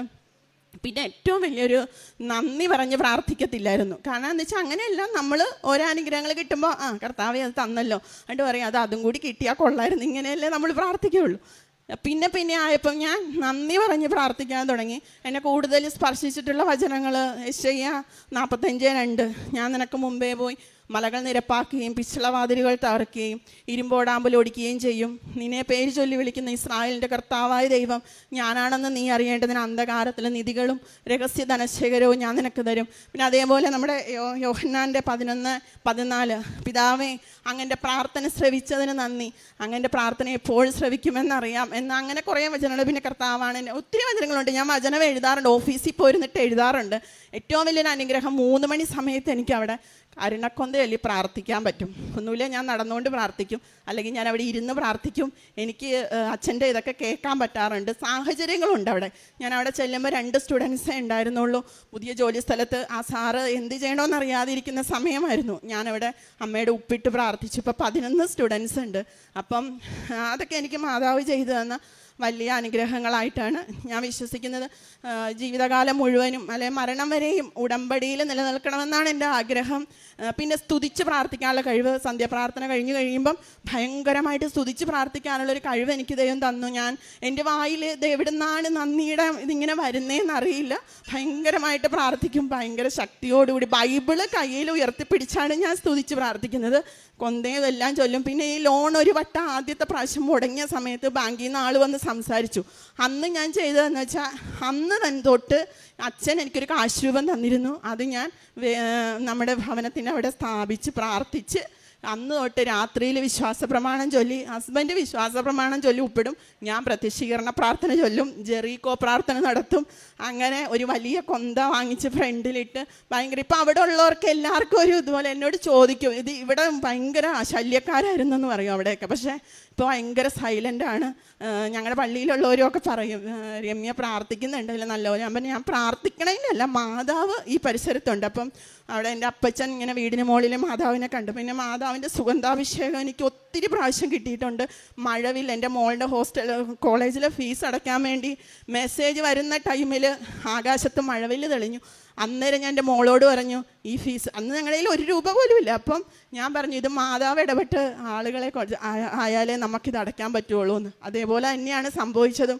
അങ്ങനെ പിന്നെ മെഴുകുതിരിയിൽ എൻ്റെ മമ്മിയുടെ മെഴുകുതിരിയിൽ മാതാവും ഈശോയും, എൻ്റെ മെഴുകുതിരിയിൽ മാതാവ്. എപ്പോഴും അടയാളങ്ങൾ. ഞാൻ ഒറ്റയ്ക്ക് വീട്ടിലുള്ള സമയത്ത് ഒരാൾ പാസ് ചെയ്യുന്നത് പോലെ എപ്പോഴും സ്റ്റെയറിൻ്റെ മേളിൽ നിന്ന് അങ്ങനെയൊക്കെ എനിക്ക് തോന്നാറുണ്ട്. എപ്പോഴും എൻ്റെ കൂടെ മാതാവുണ്ട്. ഞാൻ പോരുമ്പോൾ ഇങ്ങനെ പറയും 2 പേരും കൂടി എൻ്റെ കൂടെ പോന്നേക്കണം കേട്ടോ, എന്തെങ്കിലും കാര്യത്തിന് പോകണമെങ്കിൽ. വണ്ടിയിൽ ഇങ്ങനെ ഒതുങ്ങിയിരിക്കും. അപ്പം എന്നോട് ഹസ്ബൻഡ് ചോദിക്കും നീ എന്താ ഇങ്ങനെ? ഞാൻ പറയും മാതാവിന് ഇരിക്കാൻ സ്ഥലം കൊടുത്തിരിക്കുവാന്ന്. അപ്പം മറ്റുള്ളവർക്ക് ചിലപ്പം അതൊക്കെ യുക്തിവാദികൾക്ക് പലതും തോന്നാം. പക്ഷേ നമ്മുടെ ഒരിക്കലും നടക്കാത്ത കാര്യങ്ങളും നമ്മളെ എല്ലാവരും ഉപേക്ഷിച്ചു, ഇനി നമുക്ക് ആരുമില്ലെന്ന് തോന്നുമ്പോഴും പരിശുദ്ധ അമ്മ നമ്മുടെ ജീവിതത്തിൽ ഇടപെടും. ഈശോയോട് നമുക്ക് എന്താഗ്രഹമാണെങ്കിലും കുറച്ച് താമസിച്ചാൽ ഏറ്റവും ബെസ്റ്റായിട്ടുള്ളതെന്ന് വരും. സ്വർഗത്തിൽ നിന്ന് ഇറക്കി തന്ന മന്നയാണ് ഉടമ്പടി എന്നാണ് ഞാൻ വിശ്വസിക്കുന്നത്. എനിക്ക് കുറേ നാളായിട്ട് ഈശോ പറയുക, എടി നിനക്കൊക്കെ തന്നിരിക്കുന്ന മന്നയാണത്, നീയൊക്കെ അത് മര്യാദക്ക് ഉപയോഗിക്കുന്നത്. ബൈബിൾ എടുക്കുമ്പോൾ ഈശോ സംസാരിക്കാറുണ്ട്. പിന്നെ പേപ്പറൊക്കെ കൊടുക്കുമ്പോൾ ചില ഏട്ടന്മാരെന്നോട് ചോദിക്കും ഓ മാതാവ് എല്ലാം അങ്ങ് തന്നല്ലേ എന്ന് പറയും. അപ്പോൾ ഞാനവിടെ നിന്നിട്ട് ഇതെല്ലാം അങ്ങ് വിശദീകരിച്ച് കൊടുക്കും. അപ്പം ആളൊരു പേപ്പറുമായിട്ടേ പോവുള്ളൂ. അങ്ങനെ പള്ളികളിൽ എവിടെ പേപ്പർ ഇരിക്കുന്ന കണ്ടാലും ഞാൻ എടുത്തുകൊണ്ട് കൊടുക്കാറുണ്ട് മാക്സിമം. പിന്നെ എന്തെങ്കിലും മനുഷ്യരാണ് നമ്മളെന്തെങ്കിലും, എനിക്ക് ഈ അന്യായങ്ങൾ കാണുമ്പം പെട്ടെന്ന് പ്രതികരിക്കുന്നുണ്ട്. എന്നാലും മാക്സിമം ഞാൻ ഇപ്പം ശ്രമിക്കാറുണ്ട് പറഞ്ഞ് മനസ്സിലാക്കാൻ. പിന്നെ കുറച്ച് ആളുകൾ എന്നെ വളരെ മാനസികമായി തകർത്ത കുറച്ച് ആളുകളുണ്ട് കുറച്ച് വർഷങ്ങൾക്ക് മുമ്പ്. അവരോട് എത്ര വന്നിട്ട് എനിക്ക് ക്ഷമിക്കാൻ ബുദ്ധിമുട്ടായിരുന്നു. പക്ഷേ പിന്നീട് ഞാൻ ഈശോയോട് പറഞ്ഞു നീ അനുഭവിച്ച ത്യാഗത്തേക്കാൾ വലുതൊന്നും അല്ലല്ലോ ഞങ്ങൾക്ക് തന്നിരിക്കുന്നത്. അതുകൊണ്ട് അവരുടെ മാനസാന്തരത്തിന് വേണ്ടി പ്രാർത്ഥിക്കുകയും അവരോട് ക്ഷമിക്കുകയും ചെയ്യുന്നു ഈശോയെ എന്ന് പറഞ്ഞിട്ടാണ് പ്രാർത്ഥിക്കുന്നത്. പിന്നെ സ്തുതിച്ച് പ്രാർത്ഥിക്കണം. അപ്പോൾ ഇനി മരണം വരെ ഞങ്ങൾ ഇപ്പം 3 പേരും ഉടമ്പടിയിലുണ്ട്, എൻ്റെ മോളും ഉടമ്പടിയിലുണ്ട്. അപ്പം മരണം വരെ ഉടമ്പടിയിൽ തുടരാനാണ് ഞങ്ങൾ ആഗ്രഹിക്കുന്നത്. ഈശോയ്ക്കും അമ്മയ്ക്കും ഒരുപാട് നന്ദി. ഞങ്ങൾക്ക് വേണ്ടി പ്രാർത്ഥിക്കുന്ന ജോസഫ് അച്ഛനും ഇവിടെയുള്ള എല്ലാ പ്രേക്ഷിതർക്കും ഈശോയുടെ നാമത്തിൽ നന്ദി പറയുന്നു. വിലാപങ്ങൾ 3, 24, 25 തിരുവചനങ്ങൾ. കർത്താവാണ് എൻ്റെ ഓഹരി, അവിടുന്നാണ് എൻ്റെ പ്രത്യാശ എന്ന് ഞാൻ പറയുന്നു. തന്നെ കാത്തിരിക്കുന്നവർക്കും തന്നെ തേടുന്നവർക്കും കർത്താവ് നല്ലവനാണ്. രമ്യ സൈമൺ എന്ന ഈ സഹോദരി ജീവിത പങ്കാളിയോടൊപ്പം ചേർന്ന് ഉടമ്പടി ജീവിതത്തിലൂടെ കുടുംബത്തിന് ലഭിച്ച ആത്മീയമായ കാഴ്ചപ്പാടുകളും വളർച്ചയും ദൈവസമക്ഷം സമർപ്പിക്കുന്ന ഓരോ നിയോഗങ്ങളെയും അമ്മ മാതാവ് കുടുംബത്തിന് അനുഗ്രഹമായി നൽകിയതിനെയും സന്തോഷത്തോടെ നന്ദിയോടെ സാക്ഷ്യപ്പെടുത്തുകയാണ്. മകളുടെ വാക്കുകളിൽ സവിശേഷമായി നാം കേട്ടത് ഉടമ്പടി ജീവിതം ആരംഭിച്ചപ്പോൾ മുതൽ ആ ജീവിതത്തിൽ വരുന്ന ആത്മീയമായ ഒരു വളർച്ചയും ദൈവശരണത്തോടുകൂടി ജീവിതത്തിൽ മുന്നോട്ട് പോകുവാനുള്ള ഒരു പ്രത്യാശയുമാണ്. ജീവിതത്തിൽ പല അവസരങ്ങളിലും ക്ലേശങ്ങളിലൂടെ കടന്നു പോകുമ്പോഴും ക്ലേശങ്ങൾ തങ്ങളെ മുക്കിക്കളയുന്നില്ലെന്ന്, കൂടുതൽ എളിമപ്പെട്ട് ദൈവസമക്ഷം പ്രാർത്ഥിക്കുവാനുള്ള ആത്മശക്തി നൽകുന്നുവെന്ന് സഹോദരി വാക്കുകളിലൂടെ സാക്ഷ്യപ്പെടുത്തുന്നുണ്ട്. പ്രത്യേകമായി സൂചിപ്പിച്ച 2 വലിയ സാക്ഷ്യങ്ങൾ. ഒന്ന്, ഭവന നിർമ്മാണത്തിൽ വന്ന പ്രതിസന്ധിയാണ്. ആ പ്രതിസന്ധി എങ്ങനെ മാറും, എന്തുമാത്രം പ്രയാസങ്ങൾ അതുവഴി മുന്നോട്ട് ഉണ്ടാകുമെന്ന് കരുതിയിരിക്കുമ്പോൾ അമ്മയിൽ നിന്ന് കിട്ടിയ ഒരു സന്ദേശത്തിൻ്റെ പുറത്ത് ആ വീട് പണി തുടരുവാൻ വേണ്ടി ചോദിക്കുകയും അതേ നിമിഷം തുടരുവാൻ അനുമതി ലഭിച്ച് 2 മാസത്തിനുകൊണ്ട് ആ വീട് പണി പൂർത്തീകരിച്ചെടുക്കുവാനുള്ള വഴികൾ അമ്മ മാതാവ് തുറന്നു കൊടുത്തതിനെയാണ് മകൾ സാക്ഷ്യപ്പെടുത്തിയത്. അത് പറയുന്നുണ്ട്, ഉടമ്പടി ഉപ്പ് വിതറി അമ്മ മാതാവിന് ഉടമപ്പെടുത്തിയിട്ടാണ് ഒരു പ്രതിസന്ധിയിലായിപ്പോയ ആ നിർമ്മാണത്തെ ആ പ്രതിസന്ധി ഒഴിവാകുന്നതിന് വേണ്ടി അമ്മയുടെ സംരക്ഷണയിൽ ചോദിച്ച് പ്രാർത്ഥിക്കുന്നതും അമ്മ സഹായിച്ച് മുൻപോട്ട് പോയി അത് പൂർത്തീകരിച്ച് എടുക്കുവാൻ സാധിച്ചതും. രണ്ടാമത്തത്, മകൾക്ക് യൂട്രസ് സംബന്ധമായി വന്ന ഒരു രോഗക്ലേശത്തിൻ്റെതാണ്. അതും ഏറെ ക്ലേശത്തോടുകൂടി വേദനകളോടുകൂടി മകൾ ആ നാളുകളിൽ കഴിഞ്ഞതിനെക്കുറിച്ച് സൂചിപ്പിച്ചു. അത് അച്ഛൻ്റെ കൈവപ്പ് ശുശ്രൂഷയിലൂടെ, അതോടൊപ്പം ഉടമ്പടി തൈലം, ഉടമ്പടി ഉപ്പ് എന്നിവയുടെ നിരന്തരമായ ഉപയോഗത്തിലൂടെ, കൃപാസനം പത്രം അത് ശരീരത്തോട് ചേർത്ത് പിടിച്ചുകൊണ്ട് അമ്മയുടെ വലിയ സംരക്ഷണവും സഹായവും ലഭിക്കണമെന്ന ആഗ്രഹത്തോടു കൂടി ആ നിമിഷങ്ങൾ, ദിവസങ്ങൾ കടന്നുപോയതിലൂടെ ആ പൂർണ്ണമായും ക്യാൻസർ ഇല്ല, മറ്റു രോഗക്ലേശങ്ങളൊന്നുമില്ല എന്ന രീതിയിൽ റിസൾട്ട് വന്നതിനെക്കുറിച്ചും പോളിപ്പ് 17 നിന്നും 5 സെൻറ്റിമീറ്ററായി കുറഞ്ഞു എന്നതിനെക്കുറിച്ചും സാക്ഷ്യപ്പെടുത്തുകയാണ് മകൾ ചെയ്തത്. നമ്മുടെ ജീവിതത്തിൽ എപ്പോഴും ദുഃഖദുരിതങ്ങൾ വന്നു ചേരാം, നമ്മുടെ പരിശ്രമങ്ങൾക്കിടയ്ക്ക് പരാജയങ്ങളും വന്നു ചേരാം. പക്ഷെ നമുക്ക് ദൈവാശ്രയത്വമുള്ള മക്കളാണെങ്കിൽ, അമ്മയുടെ കരങ്ങളിലേക്ക് ഉടമ്പടി പ്രകാരം നിയോഗങ്ങൾ സമർപ്പിച്ചിട്ടുള്ളവരാണെങ്കിൽ, അമ്മ നമ്മളെ ഈ കഷ്ടകാലത്തിനും പ്രത്യാശയുടെ ജീവിതം മുന്നോട്ട് നയിക്കുവാൻ സഹായിച്ചു കൊണ്ടിരിക്കും. അതുമാത്രമല്ല, ജീവിതത്തിൻ്റെ കഷ്ടതകളെ നീക്കുവാനുള്ള വഴികൾ അമ്മ തുറന്നു തരുന്നത് നമുക്ക് കാണുവാനും സാധിക്കും. അതാണ് ഓരോരുത്തരും ഈ എൽത്താരയിൽ സാക്ഷ്യപ്പെടുത്തുന്നത്.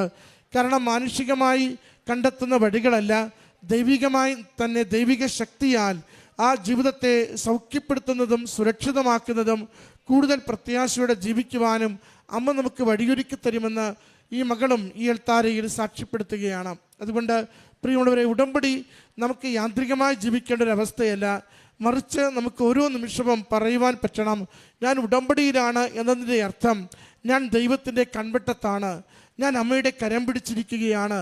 അതുകൊണ്ട് മറ്റുള്ളവരോടുള്ള ഏതെങ്കിലും തരത്തിലുള്ള അകൽച്ചയോ കലഹമോ ഒന്നുമല്ല, മറിച്ച് അനുരഞ്ജനത്തിൻ്റെ, ക്ഷമ ചോദിച്ചും ക്ഷമ കൊടുത്തും എൻ്റെ ജീവിതം ഓരോ നിമിഷവും ദൈവസന്നിധിയിൽ കുറെ കൂടി മെച്ചപ്പെടുത്തി കൊടുക്കുവാൻ ഞാൻ ശ്രദ്ധിച്ചു കൊണ്ടിരിക്കുമെന്ന് മകളത് നന്നായി പറയുന്നുണ്ട്. എന്നെ വേദനിപ്പിച്ചവരോട് ക്ഷമിക്കുവാൻ എനിക്ക് സാധിച്ചിട്ടുണ്ട്. കൃപാസനം പത്രം ആരെങ്കിലും എവിടെയെങ്കിലും അലക്ഷ്യമായി അലസമായി ഇട്ടുപോയിട്ടുണ്ടെങ്കിൽ അത് ഏറ്റെടുത്തുകൊണ്ട് അത് അവർക്ക് വേണ്ടി കൂടി പ്രാർത്ഥിച്ച് അത് അമ്മ മാതാവിൻ്റെ സന്ദേശത്തെ കൈമാറുന്നതിന് വേണ്ടി അത് നന്നായി കൈമാറുവാൻ എനിക്ക് സാധിച്ചിട്ടുണ്ട്. അതൊക്കെയും എനിക്ക് കൂടുതൽ സംരക്ഷണം, കൂടുതൽ അനുഗ്രഹം എൻ്റെ ജീവിതത്തിൽ നൽകിയിട്ടേ ഉള്ളൂവെന്ന്. പ്രിയമുള്ളവരെ, ഉടമ്പടി ജീവിതത്തിലൂടെ അമ്മ മാതാവ് നമ്മളിൽ നിന്നും ആഗ്രഹിക്കുക, ദൈവത്തിന് ജീവിതത്തിൽ പ്രഥമ സ്ഥാനം കൊണ്ട് നാം ജീവിക്കുന്നു എന്നതിനെക്കുറിച്ചാണ്. വെറുതെ ജീവിച്ചു പോവുകയല്ല, ഓരോ ദിവസവും രാവിലെ മുതൽ രാത്രി വരെ വെറുതെ സമയം കളയുകയല്ല, മറിച്ച് ഓരോ നിമിഷത്തിലും നമുക്ക് വിലയുണ്ട്. ഓരോ നിമിഷവും ദൈവം നമുക്ക് അനുവദിച്ച് തരുന്നതാണെന്ന ഓർമ്മയും ബോധ്യവും നമുക്കുണ്ട്. അത് നമ്മുടെ തിന്മയുടെ സ്വാധീനങ്ങളിൽ നിന്ന് നമ്മളെ അകറ്റി നിർത്തും, നന്മയുടെ പ്രവൃത്തികളിലേക്ക് തീഷ്ണതയോടുകൂടി നമ്മളെ ചേർത്ത് നിർത്തുകയും ചെയ്യും. ആ നന്മയുടെ പ്രവൃത്തികൾ ചെയ്യുന്നതിൻ്റെ കാര്യങ്ങളും മകൾ സൂചിപ്പിക്കുന്നുണ്ട്. ഓരോന്ന് ചെയ്യുമ്പോഴും അത് എൻ്റെ കർത്താവിന് വേണ്ടി ചെയ്യുന്നുവെന്ന ബോധ്യത്തോടു കൂടിയാണ് ചെയ്യുന്നത്. ഉടമ്പടിയിൽ നമ്മളെപ്പോഴും മറ്റുള്ളവർക്ക് വേണ്ടി എന്ത് ചെയ്യുമ്പോഴും അതിൻ്റെ കർത്താവിനെ കണ്ടുകൊണ്ടാണ് നമ്മൾ ചെയ്യുന്നത്. അങ്ങനെ ചെയ്യുന്ന പ്രവൃത്തികളൊക്കെയും ദൈവം നമുക്ക് പ്രതിഫലം തരും. വമ്പ് പറയുവാൻ വേണ്ടിയല്ല, എന്തെങ്കിലും സാധിച്ചുവെന്ന് മറ്റുള്ളവർ അറിയുവാൻ വേണ്ടിയല്ല, മറിച്ച് എൻ്റെ കർത്താവിൻ്റെ നാമത്തെ മഹത്വപ്പെടുത്തുവാൻ വേണ്ടി എനിക്ക് ലഭിച്ചിരിക്കുന്ന അവസരങ്ങൾ, എനിക്ക് ലഭിച്ചിരിക്കുന്ന സമ്പത്ത്, എനിക്ക് ലഭിച്ചിരിക്കുന്ന ആരോഗ്യം, എനിക്ക് ലഭിച്ചിരിക്കുന്ന സമയം അത് ഞാൻ വിനിയോഗിക്കുമെന്ന് ഉടമ്പടിയിലുള്ള നമ്മൾ തീരുമാനമെടുക്കുമ്പോൾ ദൈവനാമം മഹത്വപ്പെടുത്തുന്നു. ദൈവം നമ്മുടെ ജീവിത വിഷയങ്ങൾ ഏറ്റെടുത്ത് നമ്മളെ സഹായിച്ച് അനുഗ്രഹിക്കുകയും ചെയ്യുന്നു. രോഗം സൗഖ്യപ്പെടും, ജീവിത പ്രതിസന്ധികൾ മാറ്റപ്പെടും, ആഗ്രഹിച്ച് പ്രാർത്ഥിക്കുന്ന നിയോഗങ്ങൾ അനുഗ്രഹങ്ങളായി വേഗം ലഭിക്കുന്നത് നമുക്ക് അനുഭവിക്കുവാൻ സാധിക്കുകയും ചെയ്യും. ഈ കുടുംബത്തിന് ലഭിച്ച ഓരോ അനുഗ്രഹങ്ങൾക്കും അമ്മ മാതാവിനും തിരുക്കുമാരനും നന്ദി പറഞ്ഞുകൊണ്ട്, ആത്മീയ ബോധ്യങ്ങൾക്ക് നന്ദി പറഞ്ഞുകൊണ്ട് കരങ്ങളടിച്ച് ഈ സാക്ഷ്യം ഇരുന്നവനും ആയിരിക്കുന്നവനും വരുവാനിരിക്കുന്നവനും സർവശക്തനുമായ എൻ്റെ യേശു നമ്പുരാന് 1000 കോടി നന്ദി. അവിടുത്തെ വത്സല മാതാവിനും 1000 കോടി നന്ദി. ദൈവത്തിനും പരിശുദ്ധാത്മാവിനും എന്നും എന്നേക്കും സ്തുതിയും ആരാധനയും പുകഴ്ചയും. ഞാൻ ശ്രീലതാദാസൻ കൂത്താട്ടുകുളത്തുനിന്ന് വരുന്നു. ഇതെൻ്റെ മോനാണ് ഹരീഷ്. ഞാൻ 5ാമത്തെ പ്രാവശ്യമാണ് ഇവിടെ ദൈവ തിരുസന്നിധിയിൽ അമ്മ പ്രത്യക്ഷപ്പെട്ട അൾത്താരയിൽ സാക്ഷ്യം പറയാൻ ഇടയൊരുക്കിയത്. ഞാൻ 4 പ്രാവശ്യം സാക്ഷ്യം പറഞ്ഞെങ്കിൽ അന്നൊക്കെ ചാടി ഓടി വന്ന് സാക്ഷ്യം പറഞ്ഞു. എനിക്ക് യൂട്യൂബിലും അതുപോലെ പത്രത്തിലും ഒക്കെ സാക്ഷ്യം അടിച്ചു വന്നു. എങ്കിലും അന്നൊന്നും എനിക്ക് പേടിയില്ലായിരുന്നു. പക്ഷേ ഇന്ന് ഒരു ഭയങ്കര നെഞ്ചുടിപ്പോടെയും വളരെ പ്രത്യേക ഒരു സിറ്റുവേഷനിലൂടെയാണ് ഞാൻ നമ്മുടെ മുമ്പിൽ നിൽക്കുന്നത്. അതായത് എനിക്കിപ്പോൾ ബോധ്യമുണ്ട്, ഞാൻ 6.5 വർഷം കൊണ്ട് ശരിയായ ട്രാക്കിലേക്ക് ഞാൻ കയറാൻ പോകുന്നു, അല്ലെങ്കിൽ കയറി തുടങ്ങിയെന്ന്. അതിന് എൻ്റെ അമ്മയ്ക്കും അവിടുത്തെ തിരുക്കുമാരനും 1000 കോടി നന്ദി. ഞാൻ അന്ന് 2019 ഞാൻ ഉടമ്പടി എടുത്തത്. മാർച്ച് 10-ാം തീയതിയാണ്. 2019 മാർച്ച് 10-ാം തീയതിയാണ് ഞാൻ ആദ്യം ഉടമ്പടി എടുത്തത്.